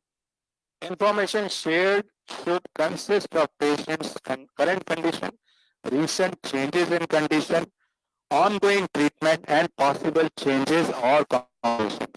So this is all, this particular objective element is all about the handover, and this has already been again explained by Dr. Pavan Kapoor in previous talk about the SPAR and how the enhanced communication or proper way of communication can take place. So guidance has helped to improve the communication and handover process during the care delivery. AC-12E is about the patient transfer within the organization. So the word safely has been inserted with the transportation. So patient is transported safely from one unit to another within the organization. 12F is regarding the referral of patient to other department specialties following a written guidance. So how the referral has to be performed from one department to another, that has to be through certain written guidance that is emphasized under this particular objective element. So the referral note should mention the reason for the referral, and all referrals shall be seen within the defined time frame. The time frame which is there can be different based on the urgency of the referral. The organization has written guidance for referral for patient to other department or specialty. So that need to be there, and there need to be a mechanism that once the referral is done, it is being taken care of within a defined time frame. 12G deals with the predictability of the service delivery. So how much time does it take for a discharge process to happen? How much time is the waiting time, say in OPD or for laboratory services or radiological services? That needs to be addressed. So that the organization ensures predictable service delivery by adhering to defined timelines and informs the patient, family or caregivers whenever there is a change in schedule. So further, the organization should also inform the caregiver to ensure that the effectiveness of care is not compromised. So whatever is the predictable service delivery model which has been implemented, the patients or the other stakeholders needs to be well informed, and there has to be monitoring mechanism to ensure that if there is any deviation from that particular timeline is there, how it can be, those deviations can be minimized. So this particular objective element was under achievement. Now 12H, the AAC 12H is the objective element as a excellence objective element. So here the organization has a mechanism in place to monitor, whether an adequate clinical intervention has taken place in response to a critical value alert. So response to the clinical value which has been given by the laboratory and the imaging services, how promptly the orders have been issued and the action has been taken, that needs to be monitored. It was there earlier, but now it has been made as a separate objective element. So next standard is about the discharge process. So wordings are modified in the standard itself as a word and established has been inserted. 13A element has not been changed. This deals with the patient discharge process is planned in consultation with the patient and family. 13B element has been again modified to include the coordination process. More emphasis has been given to the coordination among the various departments and agencies which are involved within the particular organization. And if there is a medical legal case, how promptly they are being informed upon, or the whatever policy is there in the organization has been adhered to. 13C deals with the written guidance governs the discharge process. So the documentation of discharge process is now being emphasized so that that particular process, whichever is been defined by the organization, is being trained, the training happens on it and the adherence can be made much easier. The written guidance could address the reasons of leaving against the medical advice. So emphasis on the documentation in terms of the patients who are leaving the organization against medical advice, or the reasons, so that the reasons can be documented and minimized for betterment of the patient care. So that has been included under this particular objective element. 13D, the objective element and interpretation has been modified. So a discharge summary is given to all patients leaving the organization, including patients leaving against medical advice. The wording has been modified. Objective element 13E, it's a new objective element at the achievement level, that the organization adheres to the planned discharge. So there is at least the activity of discharge process starts within 24 hours. So the patient is prepared, the organization, the stakeholders are prepared for the working on the discharge process. So unplanned discharge processes needs to be minimized. That's the intent of this particular objective element. The AC 13F objective element, it is under excellence, which says that the organization conforms to the defined time frame of discharge and make continual improvement. So written guidance governs the discharge of the patient leaving against a medical advice. The treating doctor should explain the consequences of this action to patient attendant. The written guidance could address the reasons of leaving against the medical advice. So that should be part of the excellence, under excellence of this particular objective element. 14A is again a part of the 14th standard is about the content of discharge summary. So here the word which has been inserted is that the discharge process can be signed by treating doctor or doctor from a member of treating team. So that is there. 14B is the name of the treating doctor has to be inserted within the discharge summary, which is there. 14C is the same objective element, although interpretation has been bit modified here. In terms of the discharge summary, shall have the above details which are now part of the objective element. So same is with the 14D and 14F. The discharge summary incorporates instructions about when and how to obtain urgent care. So here the discharge summary should contain the advice. So that language has been modified on when to obtain or when to seek urgent care. This information shall be specific to the patient diagnosis, because The post-discharge complication can vary from disease to disease and patient condition and age group, patient diagnosis and clinical condition at the time of discharge. So, for example, development of fever, bleeding, discharge at the operative site is totally different from a patient who has been discharged after medical management. So, there have been 4 deletions which have happened under AAC. In fact, 1G and 2G which have been deleted are now in flight under HRM. 4F has moved to COP and 10C deleted as clinical radiological meetings have been introduced. So technically speaking, there is a rearrangement of the intent of various objective elements which is there. So just to warm up and summarize, there were 14 standards with 91 objective elements, out of which 5 are the core objective elements, 11 are the achievement level objective elements, and 5 are excellence level objective elements.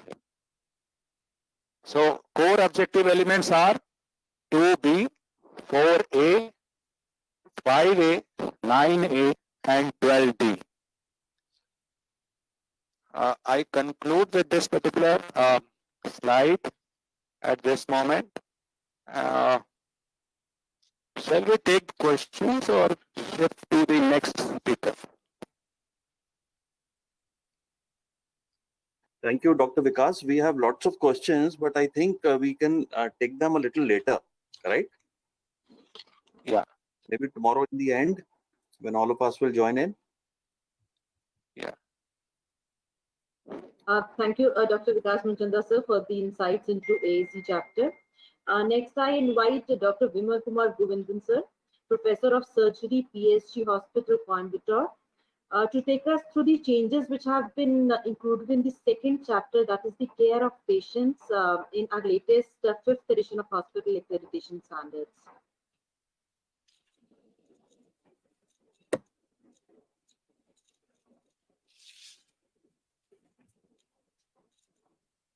Good morning. I hope I'm audible. Right.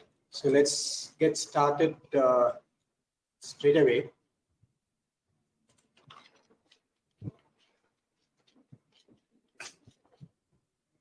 Let me introduce myself. I'm Vimal Kumar from PSG Hospitals and PSG Institute of Medical Sciences and Research. It's a medical college hospital, and I'm basically a surgeon. Right. I have been given the task of discussing the second chapter, care of patients.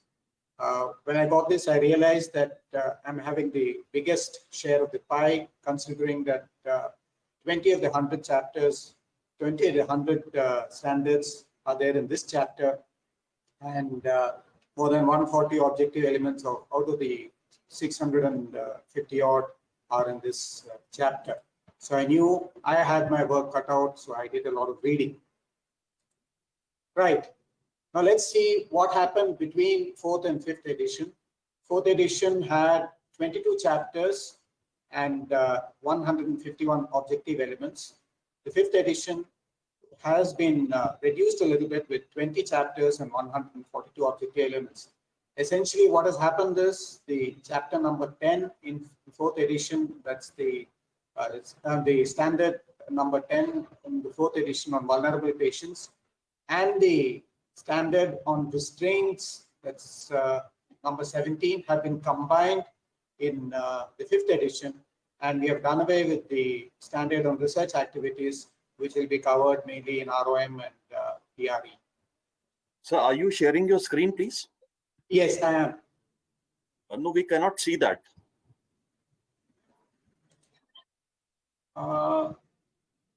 Yes, now we can, sir. Now we can. You can. Okay. Now Right. it is visible. Right. So that's the summary of changes between 4th and 5th edition. Right. So let's move on to the first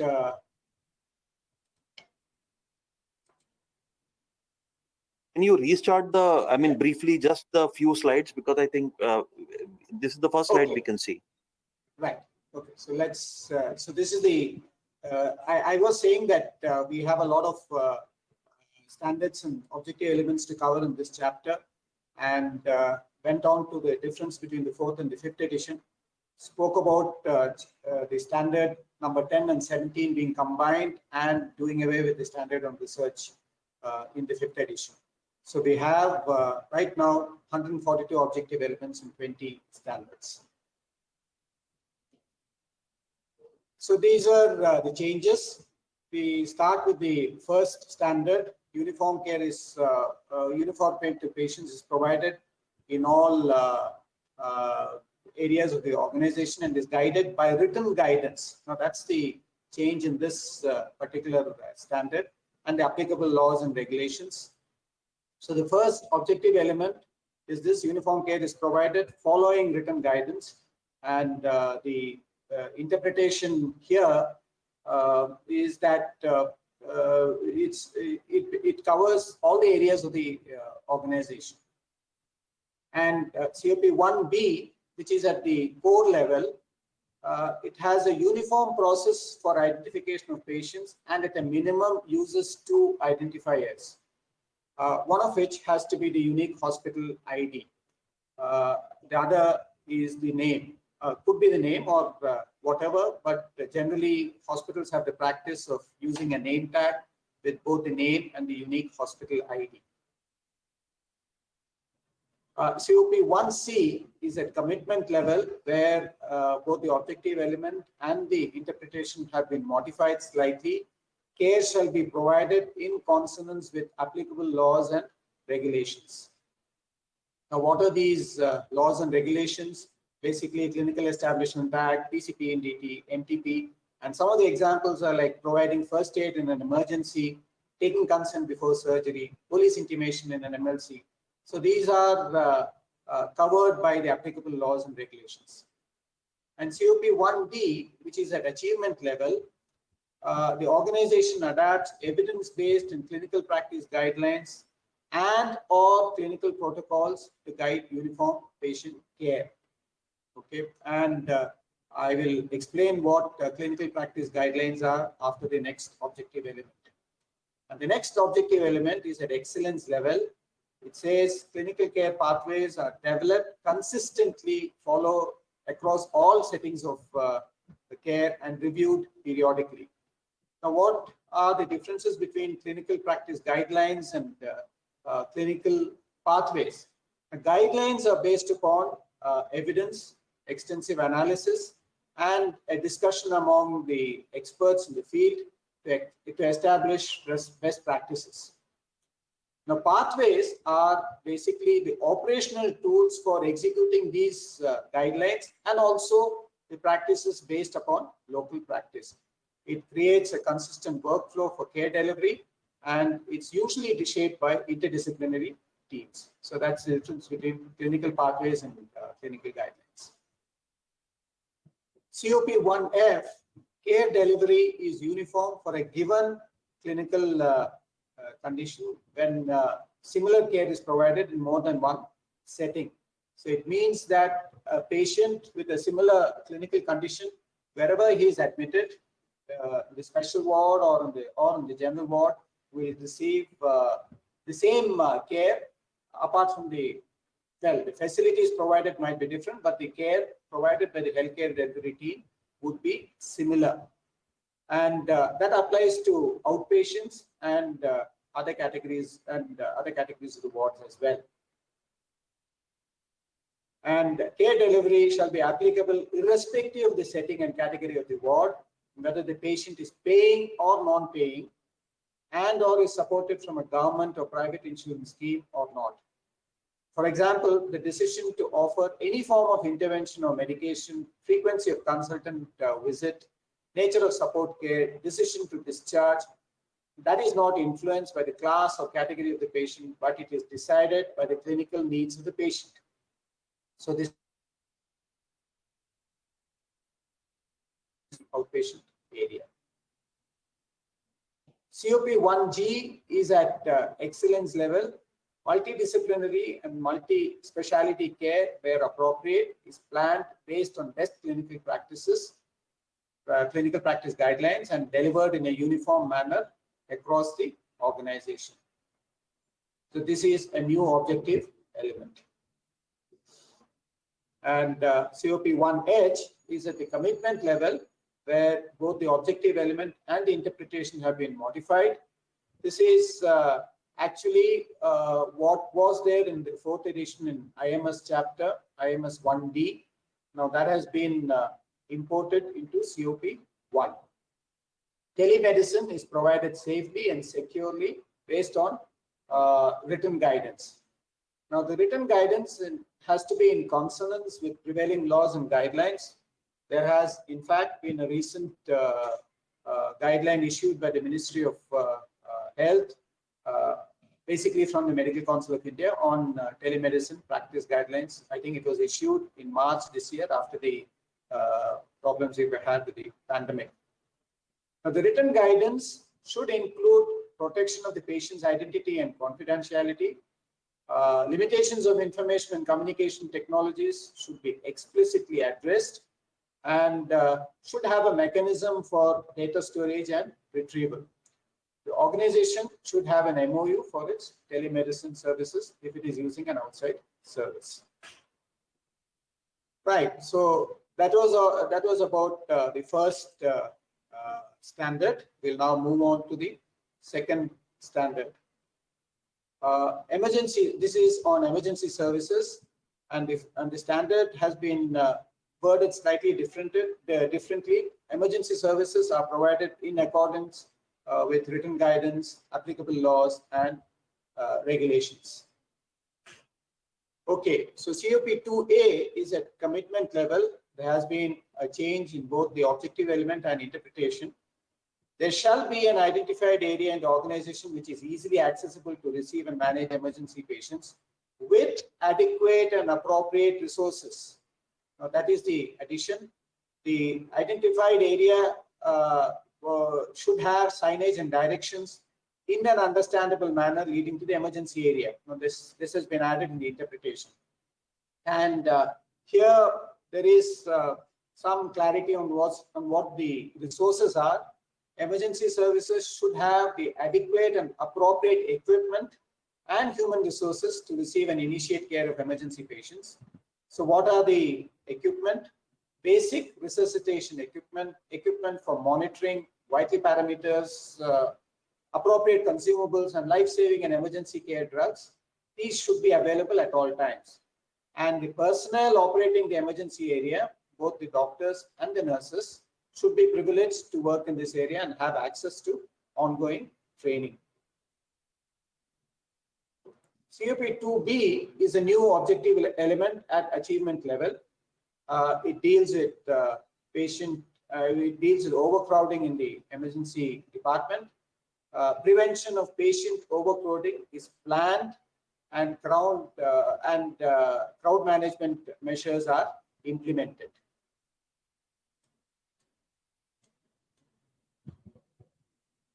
COP2C is a core objective element. Emergency care is provided in consonance with statutory requirements and in accordance with written guidance. Now, the written guidance should include guidelines, care, as well as management of specific conditions such as poisoning, the common conditions that you will come across in emergency medicine department. You should have guidelines which will specify how these conditions are managed. It should address provision of care when in emergency, if in case the emergency services are out of the scope of the organization, or the organization does not have facilities for appropriate emergency care of a given clinical condition, at a minimum, such patients shall be provided with first aid before transferring them to another center. So in case the hospital does not have an emergency medicine department, it should at a minimum provide first aid before transferring these patients to another center. And processes should be in place to ensure patient safety. COP2D, again at commitment level, the organization manages medical legal cases in accordance with statutory requirements. The care provided, especially the documentation and intimation to appropriate authorities, shall be in accordance with statutory requirements. Now, this is the change in the interpretation. COP2E at commitment level, initiation of appropriate care is guided by a system of triage. Now, triage shall be done by somebody who's qualified to do.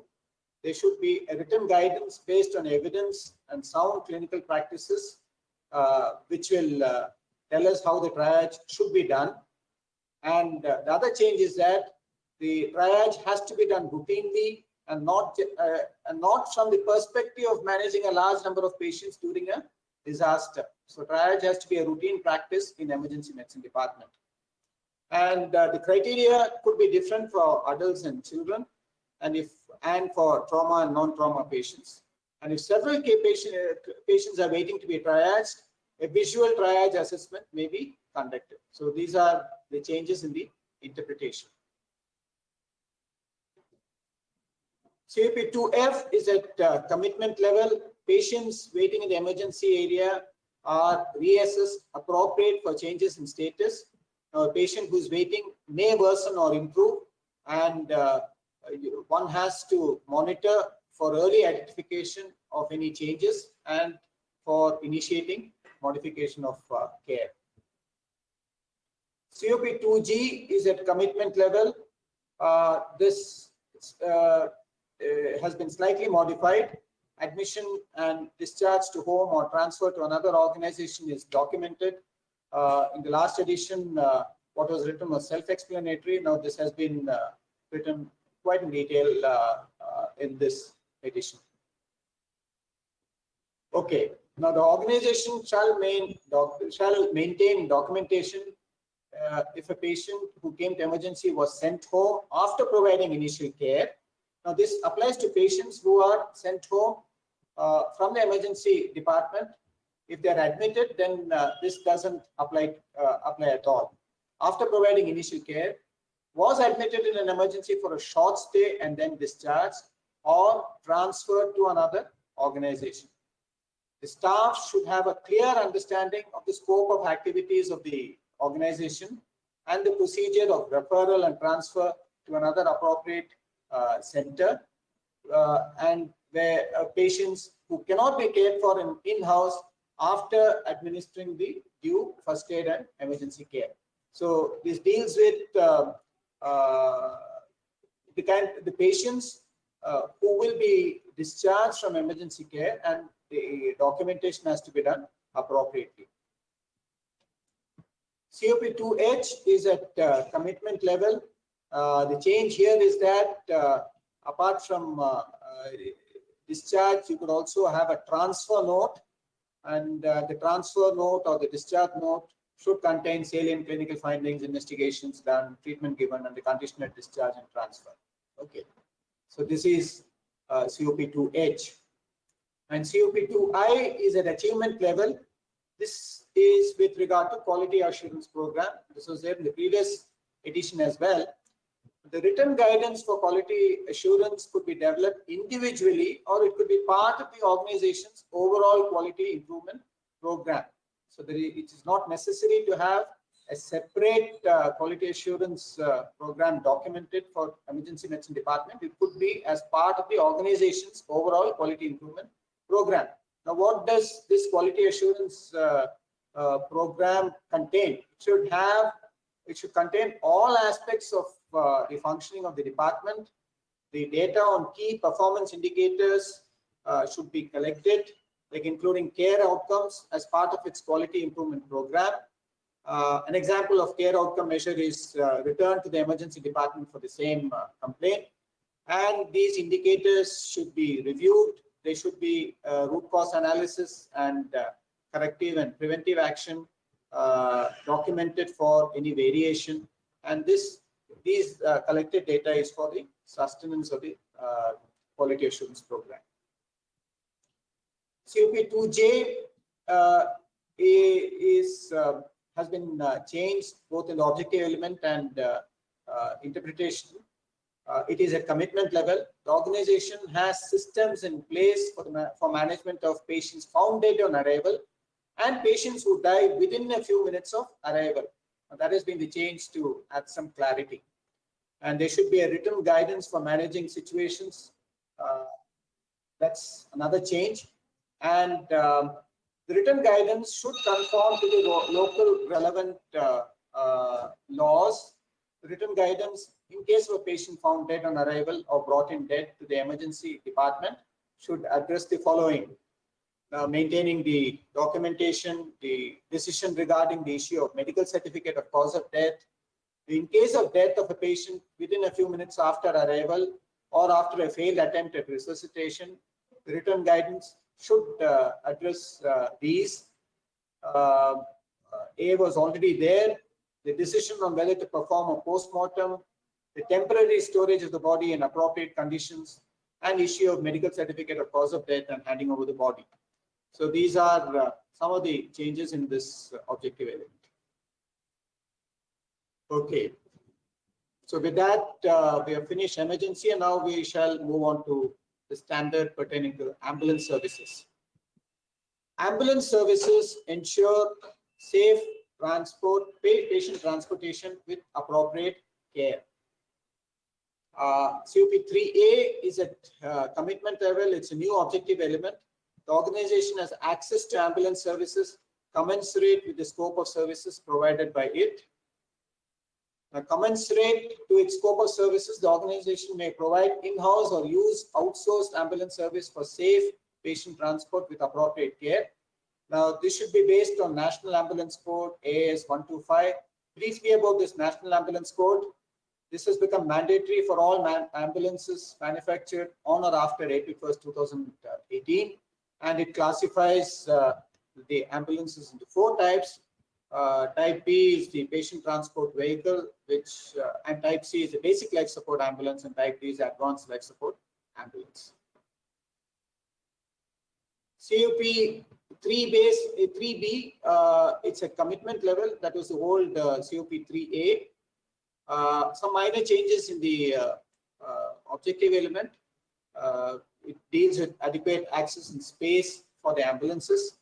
The changes in the interpretation are that the demarcation shall be done, and adequate and prominent signage should exist to guide the ambulance drivers to the ambulance entry and route to the emergency department. And it's preferable to the ambulance that the organization has an ambulance parking bay. COP3C is at commitment level.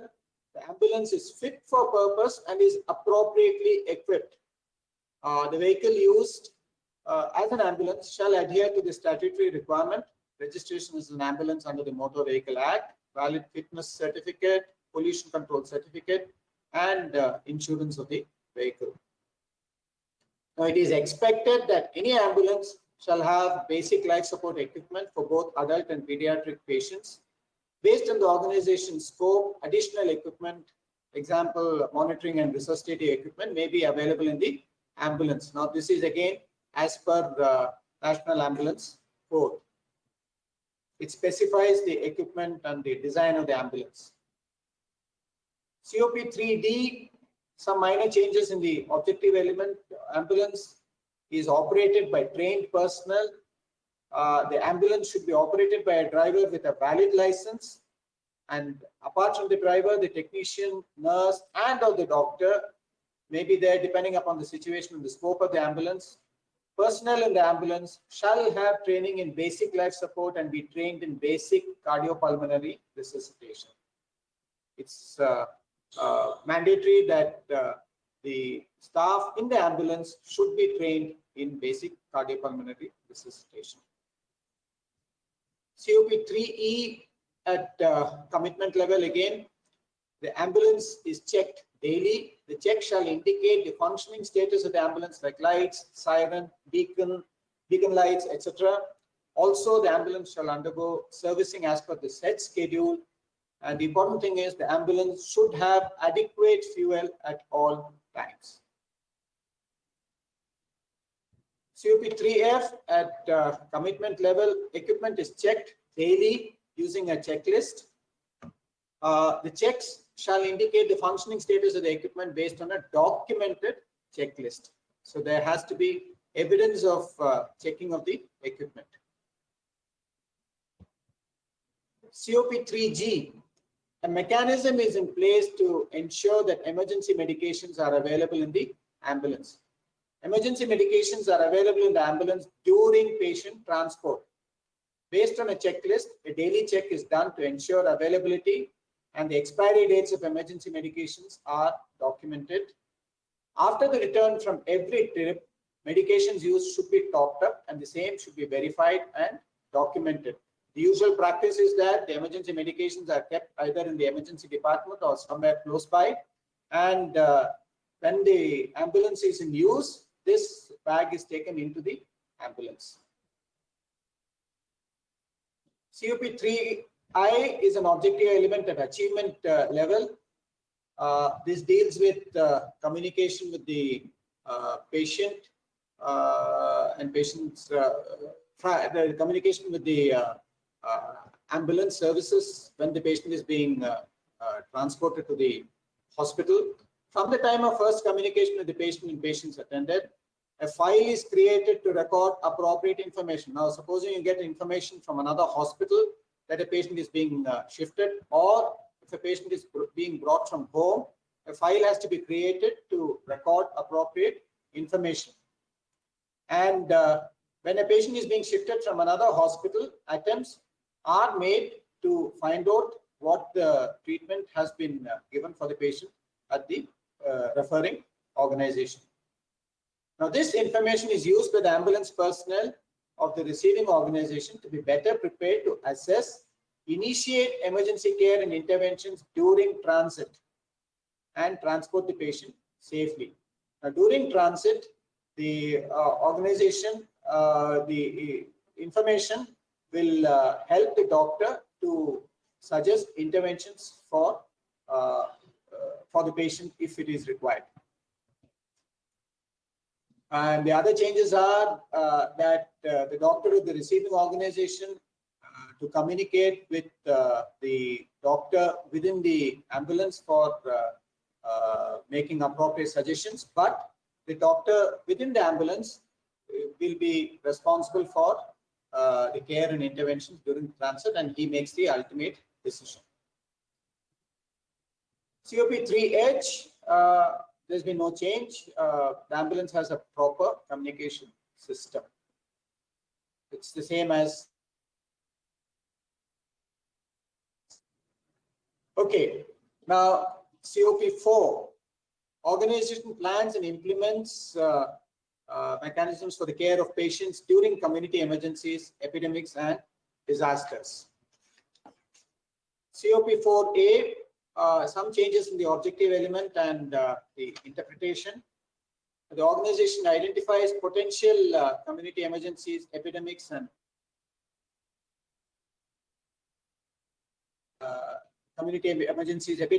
other disasters likely to cause a sudden rush of victims.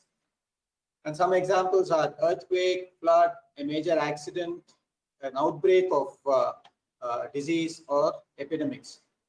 Now, these shall be identified based on the geographical location and the community served by the organization. For example, an organization in an industrial town should identify the industrial hazard that may occur in its vicinity.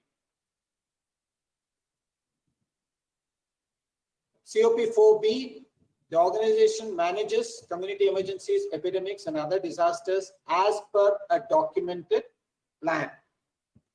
Now, what is this disaster plan? This has been explained in the 4th edition, and the changes are that it should include adequacy of medical supplies, equipment, materials, and trained personnel, establishment of a command nucleus, mock drills, etc. during the event, and the emergency room could follow a triage policy according to the National Disaster Management Authority guidelines. Now, it should also include aspects like activating and deactivating the plan, receive, identify, and triage casualties, defined areas for reception and treatment for casualties, transportation aids, communication aids, manage visitors and control the movement of individuals and vehicles, relocate and discharge admitted patients wherever needed. The plan should conform to the relevant local laws and national plans and disaster management. And again, the reference is NDMA guidelines. COP4C,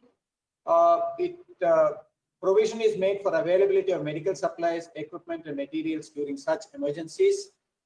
The interpretation has been modified. The number of resources, that is medical consumables, equipment, etc., to be commensurate with the expected workload. And COP4D, the plan is tested twice a year. Okay, testing twice a year is only the minimum frequency, and this may be increased. In case the organization has different plans for different disasters, each of the plans shall be tested at least twice a year. The plan can be tested using a tabletop exercise. I'll explain in the next slide what a tabletop exercise is, or a mock drill. At a minimum, at least one mock drill should be held once in 12 months. This shall test awareness. In the case of a mock drill, simulated patients, not real patients, should be used. And after every tabletop exercise or a mock drill, there should be a debriefing. The variations should be discussed, and the corrective preventive actions should be implemented. Now, what is a tabletop exercise?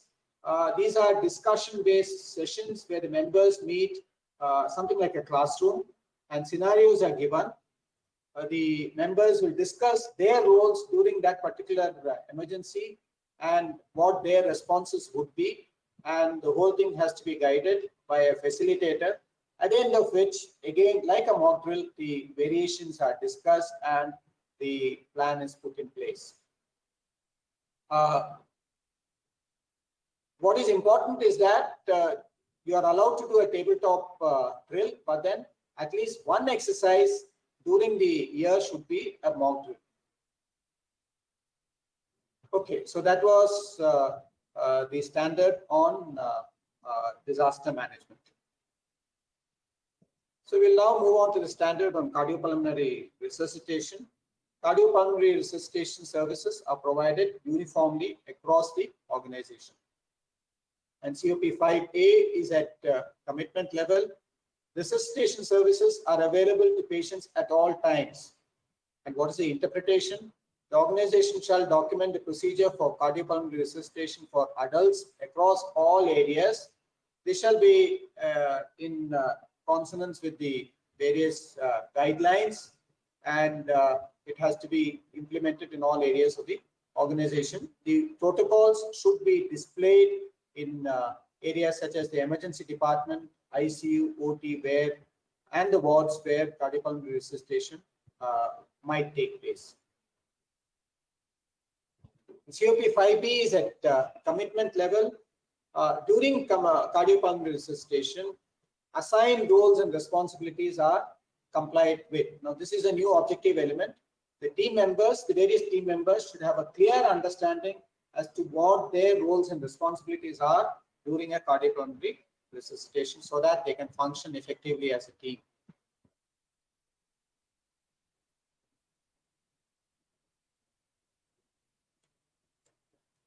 COP5C, this is a new objective element at commitment level. Equipment and medications for use during cardiopulmonary resuscitation are available in various areas of the organization. At a minimum, emergency medications and equipment should be available in all patient care areas, including the blood bank, radiology, OPD, rehab, endoscopy, and in areas where any procedures are performed. So the bare minimum that's required is emergency medications and equipment for cardiopulmonary resuscitation. A defibrillator should be easily accessible to ensure that there is no delay in CPR. So the defibrillator should be somewhere nearby, if not at the site itself. And it is preferable that the emergency medication should be standardized across the organization. This was addressed in MOM in the last edition. It's mentioned clearly over here that the minimum emergency medication should be standardized across the organization. And COP5D, the interpretation has been slightly modified. It talks about the human resources and recording during the event, and it has to be done in the right sequence. The time at which the code is initiated, the time at which the various personnel arrived, etc. COP5E is at commitment level. A multidisciplinary committee does a post-event analysis of cardiopulmonary resuscitations. And COP5F, again, it was the old COP5E at commitment level. The interpretation has been slightly modified. The findings of the post-event analysis are communicated to the personnel participating in the CPR. So there has to be a feedback to the personnel who had conducted the CPR if there was any variation from the protocol. And any lapses should be discussed with a view to improve the outcomes in future. So that's the change in the interpretation. COP6 is a standard on nursing care. Nursing care is provided to patients in the organization in consonance with clinical protocols. And nursing care is provided in accordance with written guidance. That's COP6A. Slight modification in the objective element and interpretation. The written guidance could be in the form of a nursing manual or SOPs incorporating the various basic nursing practices and procedures. Examples of these are monitoring vital parameters, administration of medications, basic hygiene needs of the patients, etc. COP6B is a new objective element at achievement level. The organization develops and implements the clinical practice guidelines reflecting current standards of practice. The care of patients shall be guided based on best clinical practices, and clinical care guidelines and pathways shall be reviewed annually at the minimum and revised as appropriate. So the nursing clinical care pathways should be reviewed annually and revised if required. Example, prevention of fall, pressure ulcers in an inpatient, and deep vein thrombosis risk assessment and prevention. COP6C is at commitment level. Assignment of patient care is done as per good clinical and nursing practice guidelines. Now, the assignment shall be based on the patient's clinical requirements, the competence of the nursing staff, and shall align with the guidelines laid down by the regulatory and professional bodies in this regard. Now, we do have a nursing advisory on what the assignment of nurses should be. 6D is at excellence level. The organization implements equity-based staffing to improve patient outcomes. Now, what is equity-based staffing? The organization assignment shall be based on the patient's clinical requirements and the competence of the nursing staff, and shall align with the guidelines laid down by the regulatory and professional bodies in this regard. The equity is a measurement of the intensity of nursing care that's required for a patient and the complexity. So therefore, the assignment of nurses should be based on nursing equity and not merely on the number of patients for their work. COP6E is a core objective element. The interpretation has been slightly modified. Nursing care is aligned and integrated with overall patient care. Care shall be provided as per the nursing care, which is individualized as per the clinical needs of the patient. Wherever a patient care plan has been developed, the nursing care plan should be aligned with the same. Uniformity and continuity of care should be practiced. And what are the components of nursing care plan? Assessment, plan of care, implementation of care, evaluation, modification of plan of care as required. Now, these have been clarified in this edition. 6F is at commitment level. The interpretation has been modified a little bit. The documentation includes all nursing related activities and not just monitoring of vitals and documentation of medication administration. The nursing progress shall be documented in a timely manner for the individual patient.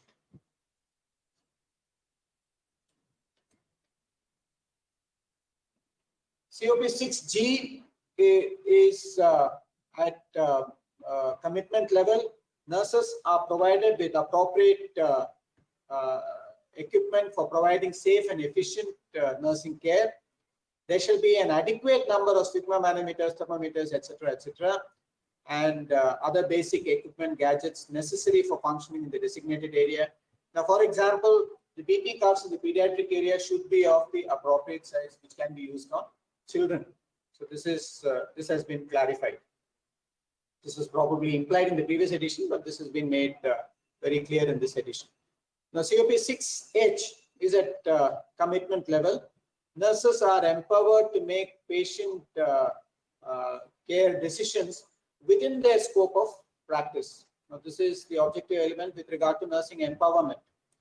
The organization should define what decisions come under the scope of nursing practice, and nurses should be aware of the same and be able to make appropriate nursing related decisions in a timely manner. So there has to be a culture in the organization for nursing empowerment. It should define what comes under nursing empowerment. The nurses should be trained on that and be able to make appropriate nursing related decisions. So that is nursing empowerment. Okay, so with that, we have finished the standard on nursing care. And the next standard is on clinical procedures. Clinical procedures are performed in a safe manner. And 7A is a new objective element at commitment level. Procedures are performed based on the clinical needs of the patient. Now, the decision to perform a procedure should be in consonance with standard treatment guidelines. A qualified medical practitioner decides if the procedure is indicated. When multiple procedure options exist, the decision should be based on which option is likely to provide the best yield or outcome, and also taking into consideration the patient's wishes and safety.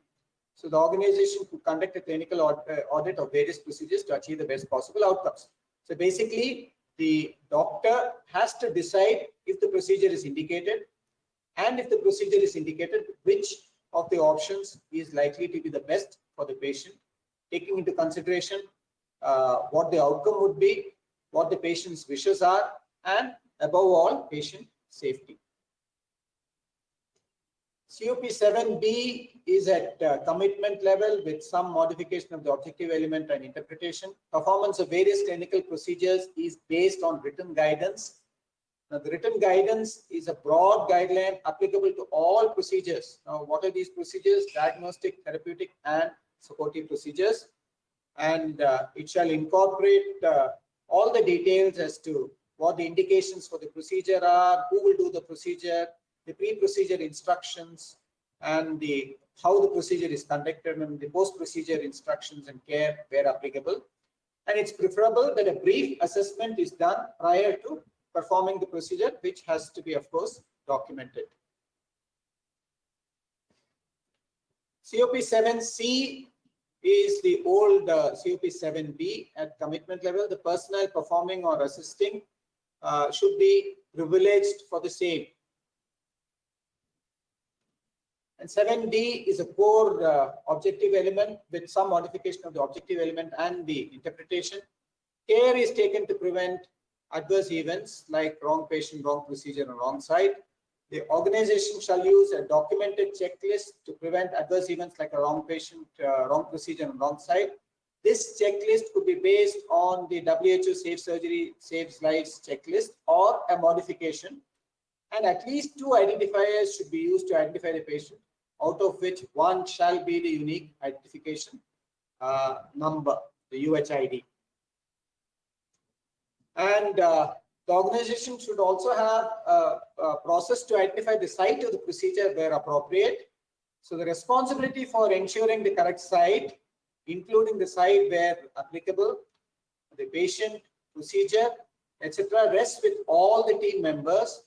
However, the person performing the procedure carries the ultimate responsibility. Now, in case the procedure is being performed by a person in training, the supervising clinician carries the ultimate responsibility. And how do we identify the site? All attempts to identify the correct site should be according to the laid down guidance, although it may not be possible or appropriate to complete all the checks. Any exceptions to the full protocol should be documented in the medical record, and patient and relatives should be involved in ensuring correct patient, correct procedure, and correct site wherever possible. COP 7E is regarding the consent. The consent has to be taken by the person performing the procedure or a doctor from the treating team. Now, this is the change. And in case the procedure is being done by a person in training, it shall specify the same and shall be supervised by the treating doctor. More of it will be discussed when we discuss the standard on surgical procedures. COP 7F, the procedure is done adhering to standard precautions. Now, what are the standard precautions? Hand hygiene, appropriate use of personal protective equipment, cleaning and disinfection of equipment, needle stick and sharps injury prevention, etc. And appropriate preparation of body parts and the use of disinfected or sterilized instruments is ensured. So these would be the standard precautions for doing the clinical procedure. Now 7G, there's been a modification of the interpretation. The extent and duration of monitoring may be tailored to the need based on the complexity of the procedure and the comorbidities of the patient. So the organization can define the time period depending upon the complexity of the procedure and the condition of the patient. A patient who has severe comorbidities will probably need to be monitored for a longer period. Similarly, a patient undergoing a complex procedure will have to be monitored for a longer period. So the extent and duration can be tailored and can be defined by the organization.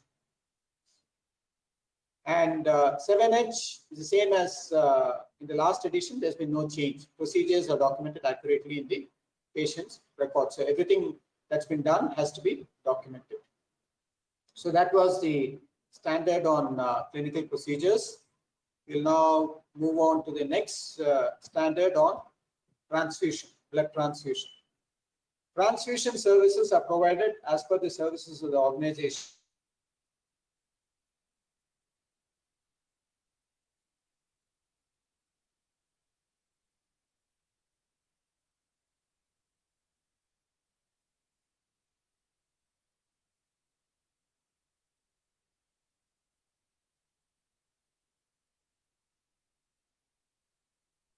Blood bank. In case the organization uses an outsourced blood bank service, it should have an MOU and ensure that patient care does not suffer for want of blood and blood components. And it should also ensure that the blood shall be transported from the external blood bank safely and properly. A good reference guide is the NABH standards for blood banks that spells out clearly as to how this could be done. COP 8B is at core level. There's been a modification of objective element and interpretation. Transfusion of blood and blood components should be done safely. It's managed with a written guidance, and where appropriate, the rate of transfusion, safe storage, etc. should be there in the written guidance. COP 8C is at commitment level. Blood and blood components are used rationally. There is rational usage of blood and blood components.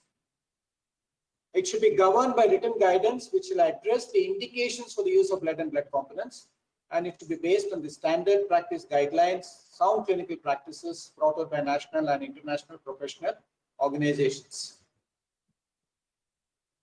COP 8D is regarding the informed consent for transfusion of blood and blood components. Now, the change here is that the consent should also be for anticipated blood transfusion, not just for the transfusion that you're actually going to do. In case you are planning to take a patient for surgery and you are anticipating blood transfusion, which you might or might not, the consent has to be taken. In case of repeated transfusion, it's the same as in the last edition. The hospital can define the validity of the consent period, the period of the consent. The consent should include risks. Now, what are those risks? Including those of the transfusion-related infections, in spite of the best possible screening to ensure infection-free blood and blood components. So, this is the small addition to the interpretation. COP8F is at commitment level. Blood and blood components are available for emergency situations within a defined time frame, and the organization shall define and document as to what the time frame is. It should develop procedures to ensure the availability of blood and blood components. It should define the time frame, as I said, in the emergency situation. And use in the emergency includes both for actual and anticipated need. The objective element is applicable even if the hospital does not have an in-house blood bank facility. COP8G is at achievement level. The organization shall participate in the Hemovigilance program of India. Now, this is a program to ensure safe transfusion practices. This is a new objective element at COP8H. The organization shall implement a quality assurance program. So, like we discussed the quality assurance program of the emergency department, it can be either individual or can be part of the organization's overall quality improvement program, and it should involve all aspects of the functioning of the blood bank. Should collect data on key performance indicators as part of its QIP. An example of process measure is wastage of blood and blood products, and an example of outcome measure is transfusion reactions. The collected data should be collated, analyzed, and used for further improvements, and the improvement should be monitored for sustenance. An informed consent with regard to the fact that it should include patient and family education and donation is the same as which was there in the 4th edition. So there's been no change in this particular objective element. So that is the standard on blood bank. We'll now move on to the standard on intensive care unit and high dependency units. So organization provides care in intensive care and high dependency units in a systematic manner. 9A is at commitment level. Care of patients in intensive care and high dependency units is provided based on written guidance. The written guidance should be based on standard treatment guidelines, sound clinical practices. At a minimum, this should address all the objective elements of this standard, and where appropriate, the organization can adapt care bundles. The defined admission and discharge criteria for intensive care and high dependency units are implemented. This is COP 9B at commitment level. Should develop criteria for admission, transfer in, discharge, transfer out of patients to ICU and high dependency unit based on physiological parameters and or diagnostic parameters, and adhere to the same. The organization should have a mechanism for against medical advice discharge from these units, and a good starting point could be the various international and national critical care guidelines, and the staff should be trained to apply these criteria. 9C, statutory requirements wherever applicable should be adhered to. The organization is expected to follow standard treatment guidelines.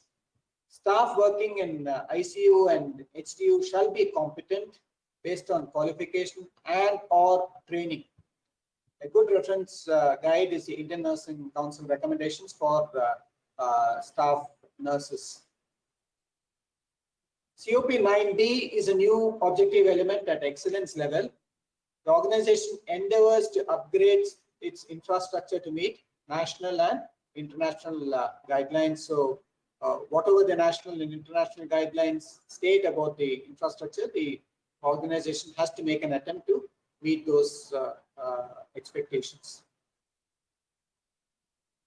Now, this is an objective element at achievement level regarding the quality assurance program. The written quality assurance program could be developed individually, or it could be part of the organization's overall quality improvement program. And like we saw in the blood bank and emergency department, various indicators should be captured. There should be a root cause analysis and cap of the variations. The program should be in consonance with standard treatment guidelines. It should monitor care outcomes, risk-adjusted standardized mortality rate, infection rates, readmission rates, etc. And all these could be obtained from international and national guidelines on critical care and quality assurance. COP9H is at commitment level. The organization has a mechanism to counsel patient and/or family periodically. Counseling has to be done by the doctor of the treating team at periodic intervals, and the bare minimum is once a day. And also when there is a significant change in the condition of the patient. A significant event since the last counseling session, expected outcomes and queries related to the changing condition of the patient should be addressed during this counseling process. There are no changes to COP9E and COP9F. So that was the standard on ICU. So we'll now move on to the standard on obstetric care. Organization provides safe obstetric care. Obstetric services are organized and provided. This should be based on a written guidance, which again is based on standard treatment guidelines or sound clinical practices. And what are the changes in interpretation? An explanation has been added that antenatal, perinatal, and postnatal guidelines should be there, and the organization shall define and state in its written guidance whether care for high-risk obstetric cases is provided or not. So this should be explicit in the written guidance for obstetric care. And the organization shall define as to what constitutes a high-risk obstetric care based on in consonance with clinical practices, and the care of the newborns is in accordance with COP 11B, which we will discuss. The organization identifies and provides care to high-risk obstetric cases, and where needed refers them to another appropriate center. So let me just go to the interpretation straight away. Antenatal examination should guide the identification of high-risk cases. High-risk cases have more frequent antenatal checkups, and in case care of high-risk cases is not in the scope of the organization's services, there should be a proactive referral to the appropriate organization. And if the organization is caring for high-risk obstetric cases, it should have trained workforce and facilities to take care of such mothers and neonates. So there has to be an NICU, and the staff in both doctors and nurses should be trained. So COP10C is the old COP11C, slight modification in the interpretation. This is regarding the competency of the doctors and the nursing staff. The competency shall be based on qualification and or experience and or training. So it's not necessary that a qualification has, apart from the qualification, you could also include experience and training as far as high-risk obstetric care is concerned. Now, antenatal COP10D, antenatal services are provided. Written guidance covers antenatal services. Written guidance shall at a minimum include assessment, immunization, diet counseling, and frequency of visits, and an antenatal card has to be issued for such patients.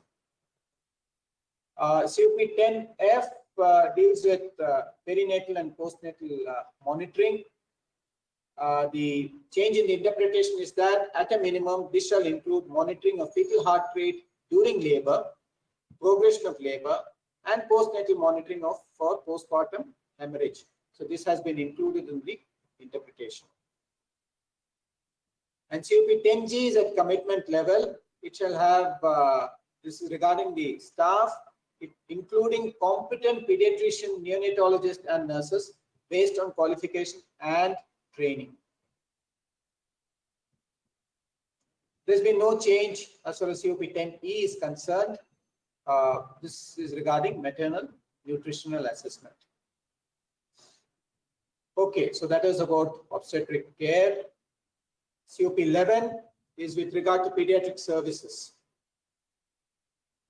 11A, pediatric services are organized and provided, should be based on standard treatment guidelines. There should be a written guidance to govern the organization and safe delivery of safe pediatric care.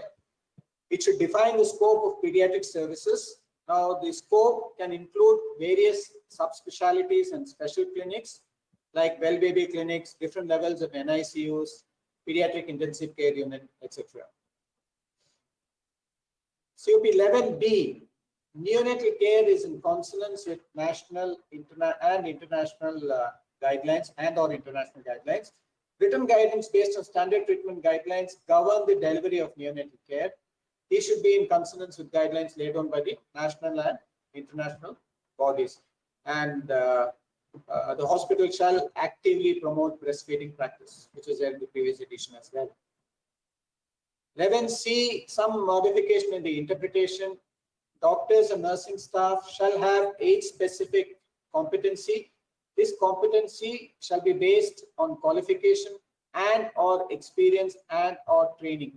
Age-specific competency basically means your communication skills to deal with, say, toddlers, children, and adolescents. It will vary as you deal with toddlers, children, or adolescents. So you must have the necessary communication skills and soft skills. COP 11E is the old COP 12F. Some modification in the interpretation, the growth, developmental, and immunization assessment is performed using appropriate tools. Preferably, these tools are validated and documented. The growth charts and immunization records are maintained and updated as applicable. 11F, organization has measures in place to prevent child and neonate abduction and abuse. Written guidance shall direct the organization regarding child abduction prevention and abuse. The defined process shall be tested at predefined intervals, unlike the cardiopulmonary resuscitation and mass casualty mock drills. You could have a tabletop exercise, and staff are trained in prevention and rapid response. Staff is aware of how to handle and escalate child abuse if there are any instances of child abuse. So the plan has to be tested either through a tabletop exercise or a mock drill. 11G, the interpretation has been modified. The education, that is the family members' education on nutrition, immunization, and safe parenting. The education should be in the language so the patient understands. So if there is some material in English, it should also be in the local language. This could be done using education material. The education on nutrition should address the importance of breastfeeding, weaning, and various aspects of malnutrition that includes protein, energy malnutrition, and childhood obesity. No change as far as COP 11D is concerned. So that was the standard on pediatric care. We'll now move on to the standard on procedural sedation. What used to be called moderate sedation is now worded as procedural sedation in this edition. COP 12A, some modification. Procedural sedation is administered in a consistent manner, which basically means that there has to be a written guidance, which again is based on standard treatment guidelines. It should include identification of procedures where this is required, the mechanism for writing the orders, the pre-procedure assessment, monitoring during and after the procedure, and the discharge and transfer out criteria after the procedure from the area where the procedure was done. So COP 12B, some minor modification. The informed consent shall be taken by the person administering the sedation or a doctor member of the team administering the sedation. 12D, again, there has been a modification. The person responsible for monitoring the patient should be trained in the detection of abnormalities of the patient, of the monitoring parameters, and also be able to recognize apnea and airway obstruction. So the person who's monitoring should be appropriately trained. And the monitoring parameters should be documented. COP12F, the extent and duration of monitoring may be tailored to the need based on the complexity of the procedure and the comorbidities of the patient, like we had in clinical procedures. So the duration of monitoring can vary according to the complexity of the procedure and the comorbidities of the patient. You could use a checklist to see the level of the sedation, whether it's mild, moderate, or. And COP12G criteria shall be developed and documented by the organization in consonance with physiological parameters and sound clinical practices. The same is documented. COP12H deals with the equipment and workforce. So there's been some clarity on what the equipment should be. The room where procedural sedation is administered shall have equipment for emergency resuscitation, suction, advanced airway equipment, positive pressure ventilation, and supplemental oxygen in working order. And as far as the workforce is concerned, a person who's trained to resuscitate shall be available in the organization so that he can rush to the area as and when needed. He need not be present within the room itself, but he should be available within the premises and he should be able to rush to that area as quickly as possible. There's no change as far as COP12C is concerned. So that is about procedural sedation. COP13 deals with anesthesia services. Anesthesia services are provided in a consistent and safe manner. Again, what is meant by consistent manner? There should be a written guidance based on standard treatment guidelines, and it should be across the organization. COP13B, some change in the modification. This is regarding pre-anesthesia assessment. It can be done even before the patient is admitted for elective procedure. In fact, it could be done up to 30 days in advance. Not necessarily the day before the surgery. So pre-anesthesia assessment could be done up to 30 days in advance. And 13C deals with pre-induction assessment. This is performed and documented. The pre-induction assessment shall be done by an anesthesiologist. This is done just prior to shifting the patient to the theater. And any changes should be documented separately. In case of an emergency, the pre-anesthesia assessment and the pre-induction assessment could be done simultaneously, but the documentation has to be done separately. COP13D is with regard to the informed consent.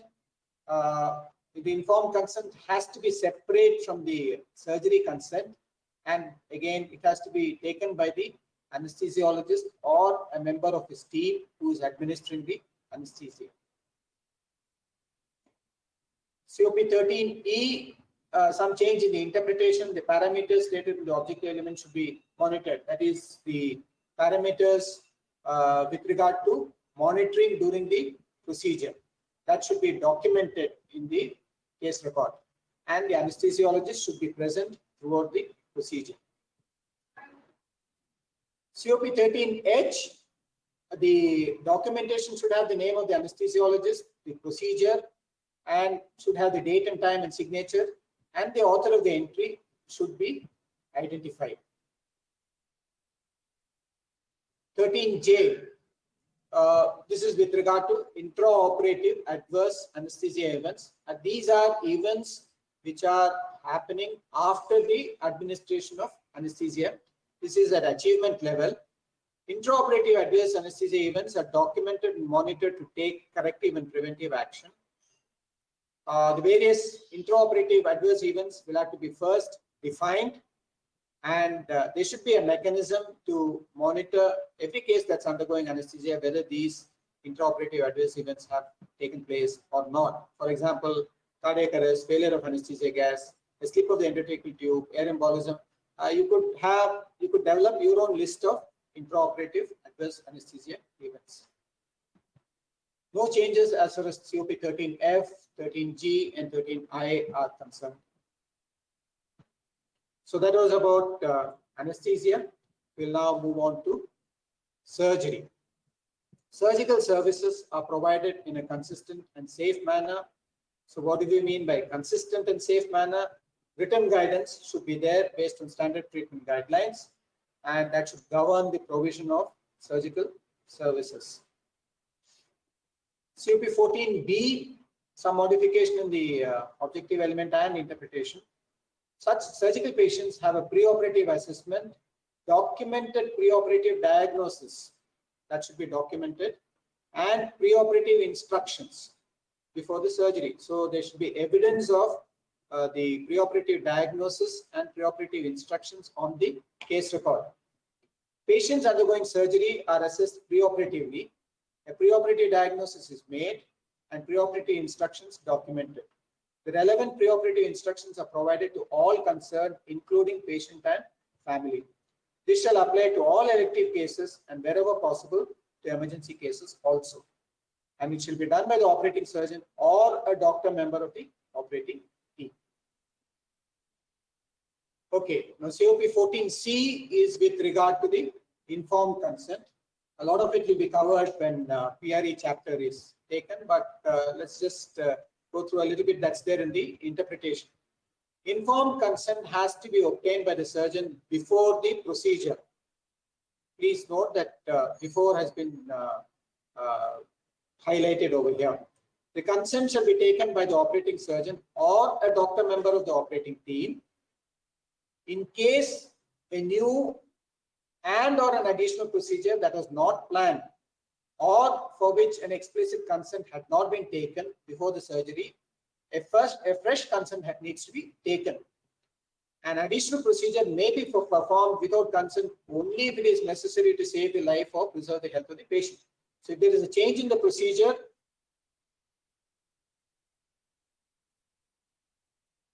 preserve the health of the patient. Otherwise, a fresh consent has to be taken, and the procedure has to be done after the consent has been taken. COP 14D, care is taken to prevent adverse events like wrong site, wrong patient, and wrong surgery. There should be a written guidance which will for preventing adverse events like wrong site, wrong patient, wrong surgery. The organization should be able to demonstrate methods to prevent these events. The commonest is the WHO Safe Surgery Checklist. And this is regarding marking the surgical site. The mark should be visible in the procedural field when draping is complete. So after the draping is complete, the mark should be visible. So if there is a patient undergoing mastectomy, the mark should be visible after the patient has been draped on the breast. At a minimum, procedures that involve laterality, that is not midline procedures, and multiple structures must be marked. So if in case the site marking has not been done for whatever reason, that should be justified and that should be documented. COP 14E, an operative note is documented before transferring the patient from recovery. So the operation notes has to be filled in before the patient is shifted out of recovery, either by the surgeon or by the doctor member of the team. If it is documented by somebody other than the chief operating surgeon, that should be countersigned by the chief surgeon. And at a minimum, it should include the surgery performed, name of the surgeons, name of the anesthesiologist, salient steps of the procedure, and the key intraoperative findings. COP 14F is regarding postoperative care, and it should address, as required, advice on IV fluids, medication, care of the wound, nursing care, and observe. Plan should be documented by the operating surgeon and or member of the operating team. So there should be clear postoperative care instructions. 14H, the objective element and the interpretation have been modified slightly. Appropriate equipment, instruments, and supplies are available in the operating theatre.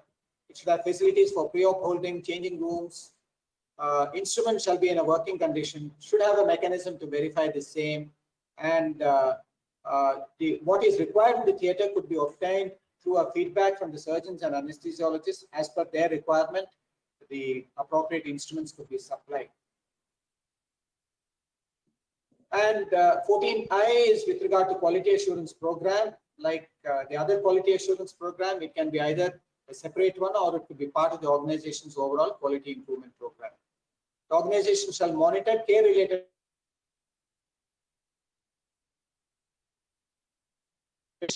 nerve injuries, perioperative events, including surgical site infections, deep venous thrombosis, etc. This is at achievement level. Quality assurance program also include aspects like preoperative preparation, antibiotic prophylaxis, adherence to set procedures to prevent adverse events. Okay, COP 14J is at achievement level. Surveillance activities shall include the daily monitoring of humidity, pressure differential, and temperature. This has to be done daily, and 6-monthly monitoring of the integrity of the filters. Also, the efficacy of OT cleaning, and for air conditioning, one may refer to the guidelines issued by NABH. There is no change as far as COP 14G is concerned. So that was about surgical services. COP 15 is with regard to organ transplant. The organ transplant program is carried out safely. It shall be in consonance with legal requirements and shall be conducted ethically, and shall adhere to the requirements of the Transplantation of Human Organs Act. Now, this has been made explicit in the interpretation, and this is a core objective element. Organization also ensures that the relevant medical professionals have been permitted by the appropriate authorities to participate in the organ transplant program. It shall have a designated transplant coordinator, and the organization shall ensure that the requisite reports are submitted to the appropriate authorities as per the defined time frames. There are certain reports that have to be submitted once the hospital has been recognized for organ transplant, and these have to be submitted to the authorities as per the defined time frames. COP 15B, some change in the objective element and interpretation. Care of the patient, transplant patients, is guided by clinical practice guidelines. Now, written guidance, there should be written guidance based on standard treatment guidelines. Sound clinical practices govern the care of transplant patients, which include indication for transplant, recipient fitness, donor fitness, education and consent process, organ recovery, and ensuring organ compatibility. Now, it is preferable that care paths are developed to manage such patients. And dietitian, rehab services, psychologist, and or medical social worker and infection control specialist should be in place, and also ensures availability of other resources such as consumables, pharmaceutical supplies, and other diagnostic requirements specifically required for transplant. So these are the changes in the interpretation. Not much change in COP 15C, and no change in COP 15D with regard to creating awareness of organ donation, even if the hospital is not taking part in an organ transplant program. So that was the standard on organ transplant. COP 16 is basically a combination of what was the standard on vulnerable patients, COP 10, and the standard on restraints, COP 17, in the 4th edition. The organization identifies and manages vulnerable patients. So the change in the interpretation is that written guidance for identification and management of vulnerable patients is developed in consonance with statutory requirements and other guidelines. Now, it should include who a vulnerable patient is. That's been described over here. And the guidance shall state who is responsible for identifying these patients. There should be risk management strategies for these patients, and patients should be monitored at least twice a day. The guidance should also include how informed consent is obtained from a vulnerable patient and from the family or legal representative of a patient incapable of making an independent decision. More of it will be discussed when PRE 4D is discussed, and care is organized and delivered in accordance with the written guidance. COP 16B, some change in the interpretation of the providing a safe and secure environment for vulnerable patients. For example, fall prevention measures, ramps with railings for differently abled, grab bars in patient washrooms, and care of differently abled patients. So all these should be provided. COP 16C is at, now there are three objective elements at core level. The first one is the organization identifies and manages patients who are at risk of fall. The organization identifies and manages who are at risk of developing and worsening of pressure ulcers. Organization identifies and manages patients who are at risk of developing deep vein thrombosis. So there are validated tools for identifying these patients. There should be written guidance as to how these patients are identified. There should be written guidance on how these patients are managed. So all these will probably appear in the nursing manual. COP 16F, the organization identifies and manages patients who need restraints. Now the entire chapter standard on restraints, what used to be COP 17 has been condensed into one objective element, that's COP 16F. So the interpretation is pretty exhaustive. Restraints include physical and chemical constraints, restraints. Written guidance is used to identify patients who need restraints and provide care to them. The written guidance shall incorporate the suggested situations where restraints could be used. It shall also specify as to who can authorize the use of its restraints, the frequency of monitoring these patients, and validity of restraint orders. The need for restraints is regularly reassessed, and the least invasive restraint is selected if required. The rationale for using restraints is explained to the patient, to the family, and consent is obtained where appropriate, as directed by statutory requirements. Now, these patients are monitored more frequently. When restraints are used, the following shall be documented in the medical record: the reason for using restraints and the time frame during which restraints were used. So all these will have to appear in the medical record. So that was the standard on care of patients at higher risk of morbidity and mortality, mainly vulnerable and patients with restraint. So COP 17 is the old COP 18 regarding pain management. 17A, some minor modifications. Patients in pain are effectively managed, and that should be based on a written guidance. 17B, patients are screened for pain. Patients entering the hospital shall be screened for pain. So that means every patient who has to be screened for pain, even in the outpatient department. Pain shall be considered as the fifth vital sign, and screening could be done by just incorporating a yes or no question for pain. It can be as simple as that. And patients with pain undergo detailed assessment and periodic reassessment. The interpretation is the same as what it was in the old in the fourth edition, but some sentences have been rearranged. 17D, pain alleviation measures or medications are initiated and titrated according to the patient's need and response. So based on the assessment, medications are duly titrated. In case the hospital does not have facilities for further pain management, it could refer such patients to centers specializing in pain management. So the patient, if the hospital is not able to take care of the patient's pain management requirements, then the patient should be referred to another organization where such facilities exist. So that was the standard on pain management. COP 18 is with regard to rehabilitation services. Rehabilitation services are provided to the patient in a safe, collaborative, and consistent manner. The scope of the rehabilitation services at a minimum should be commensurate to the services provided by the organization.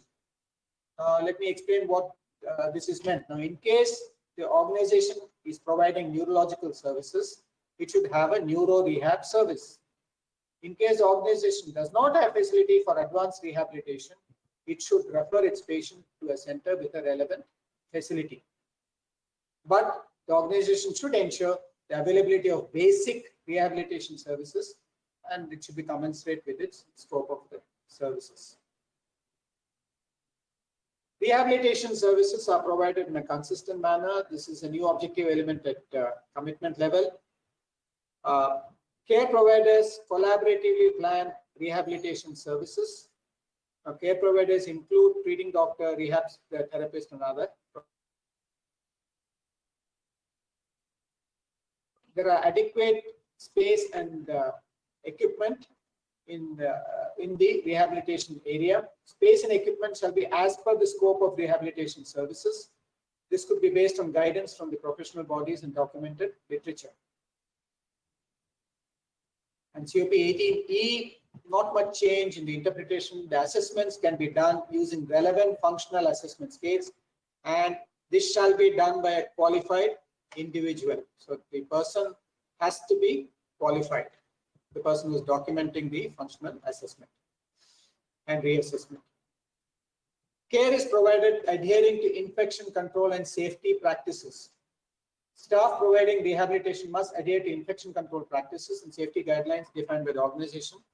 For example, safe practices include if a patient is if hot packs is being used on the patient, then no burns should be there on the patient. And a new objective element at excellence level, care pathways are developed, implemented, and reviewed periodically. So that was the standard on rehabilitation services. The next is on nutritional therapy. Nutritional therapy is provided to patients consistently and collaboratively. Patients are screened for nutritional risk. Now, nutritional screening can be done by the caregiver, either the nurse or the doctor. Besides clinical assessment, nutritional screening could be done using a validated tool. And there are various validated tools such as NRS Malnutrition Screening Tool 2002, Mini Nutritional Assessment Short Form, Malnutrition Universal Screening Tool, and Simple Two-Part Tool. Whatever the tool is, it has to be a validated tool. The 19B deals with nutritional assessment, is done for patients at risk during nutritional screening. A dietitian shall do a nutritional assessment. That is what the interpretation says. A dietitian shall do a nutritional assessment for all patients found at risk during nutritional screening. It is preferable that nutritional assessment is done using a validated tool.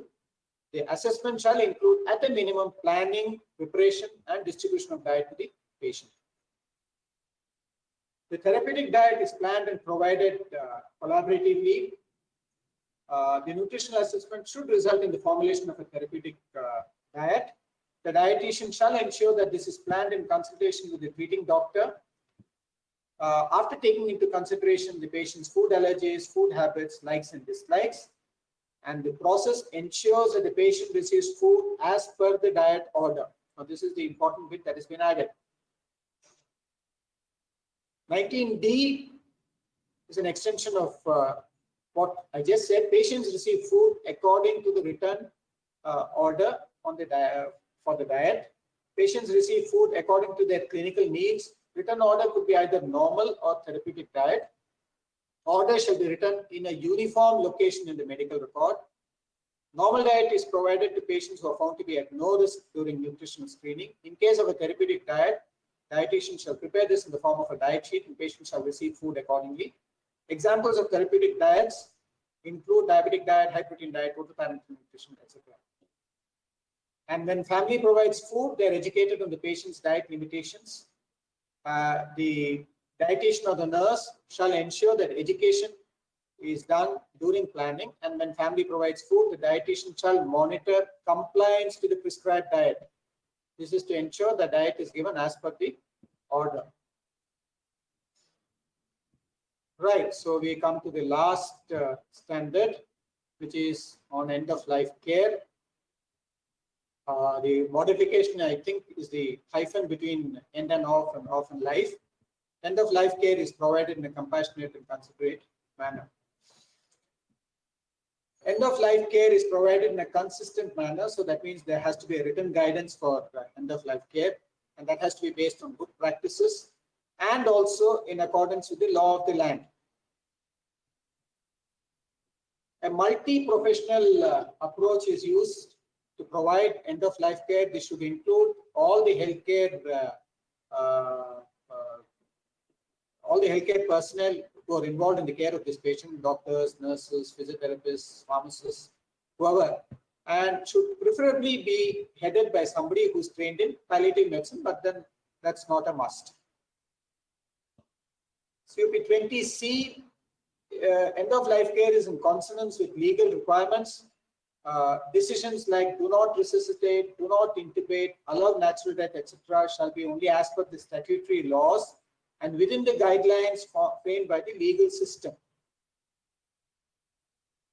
And 20D, end-of-life care, is also addresses the unique needs of the patient and family, if there are any needs such as spiritual needs, etc., etc. And no change as far as 20E is concerned. So with that, we have finished standard 20 and the chapter on COP. These are the deletions. Most of the objective elements which were there in fourth edition regarding staff training have been moved to HRM chapter. Some of the objective elements have been merged.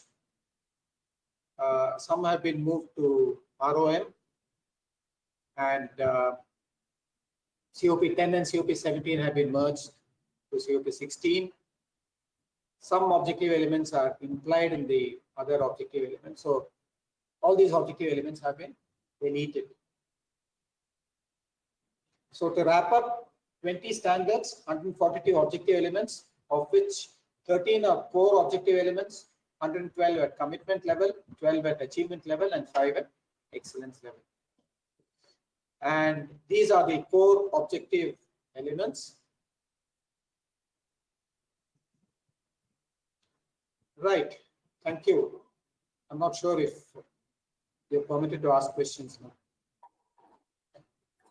Thank you so much, sir. This has been a fantastic presentation and really love the chimps and the cartoons. You made it so lively. And we are getting tons of questions actually. But I think we have, the overall we started a little late, so we are into the lunch time. So what we can do is try to take some of the questions at the end of the day, if possible, or tomorrow. And we promise all the participants that all questions will be answered by the respective faculty or a group, and then we will try to inbox to each participant. I think that will be better, but there are many good questions which have come up during this session, sir. And there are some really wonderful things. So, Isha, are you there? Isha or Kashyapa? Yes, sir. Any questions right Thank now? you so much, Govindan, sir. I think, sir, we'll take it up in the end itself. Okay.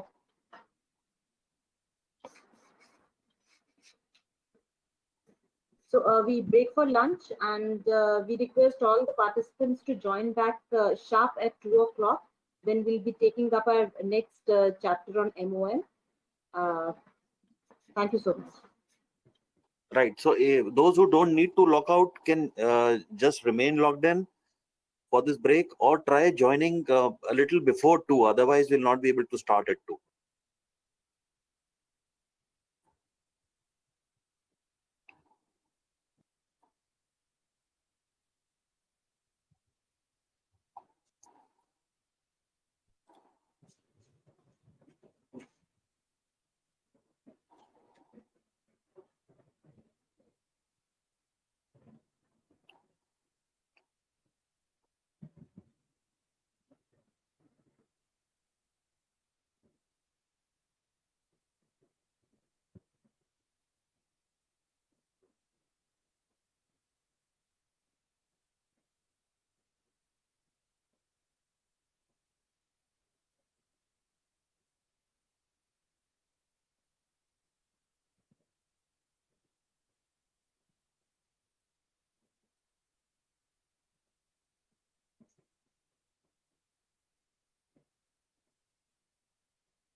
Ma'am, from your end, mic is not connected.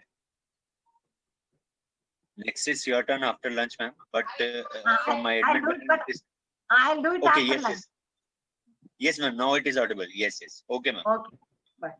Yes. Dr. Vimal, wonderful session. Oh, thank you. Thank you. Your session is next. I'm looking forward to that. I know. And I was fully listening. Today I made a point that I will attend all those things. Oh, right, right. And how are you? Fine, fine, my dear.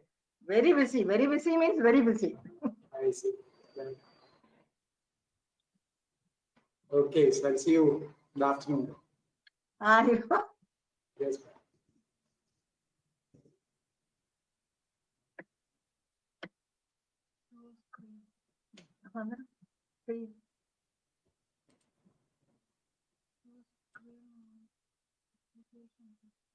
నువ్వు ఇట్టారు ఇప్పుడు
screen sharing കാണാൻ പറ്റുണ്ടോന്ന് ആരോ ഓൺലൈനിൽ ഉണ്ടോ? അല്ല ഈശയില്ലേ doctor ഈശ ഉണ്ടോ? ഞാൻ ചോദിച്ചത് okay. Hello Isha. Isha.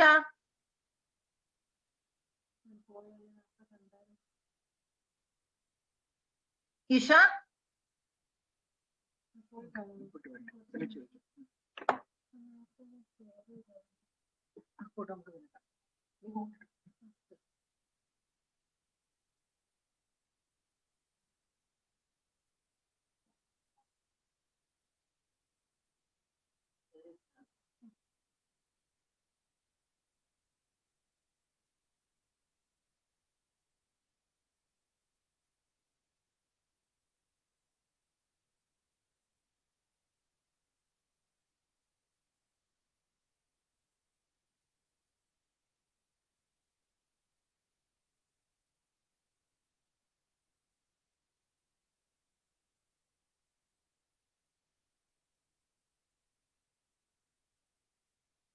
Ma'am, can you hear me?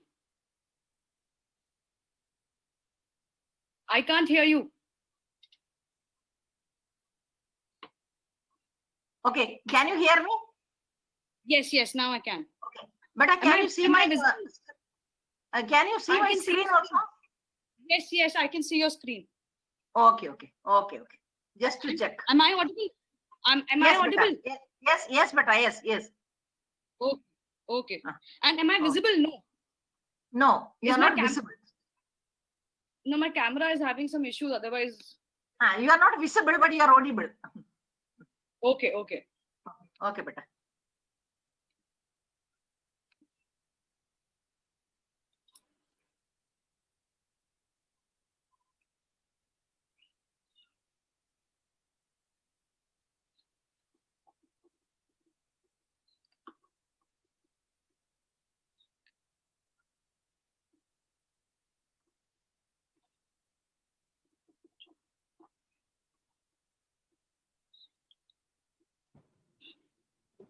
Oh, now they are not. Okay. So when you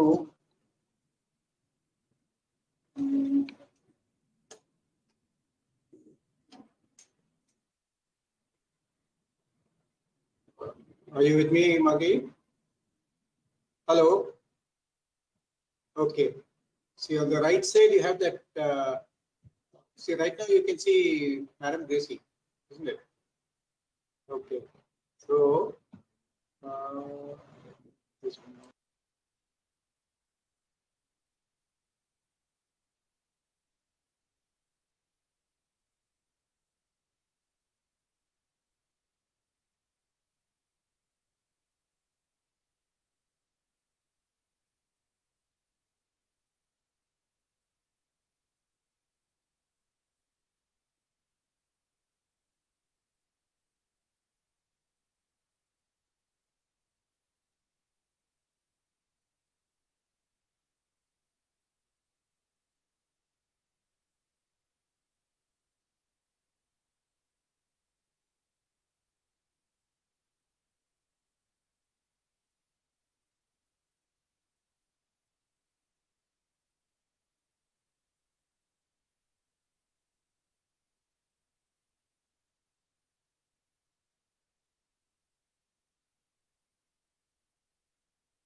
Hello, ma'am. Can we hear? You have to unmute. Yes. I can hear. Okay. Acha, yeah, you are actually sharing the presentation from your laptop, or they are sharing? No, I am sharing from my side. You're sharing from your side, na? So basically, they're showing the icon of the sharing. I mean, from the system, you are getting the place to share, or what?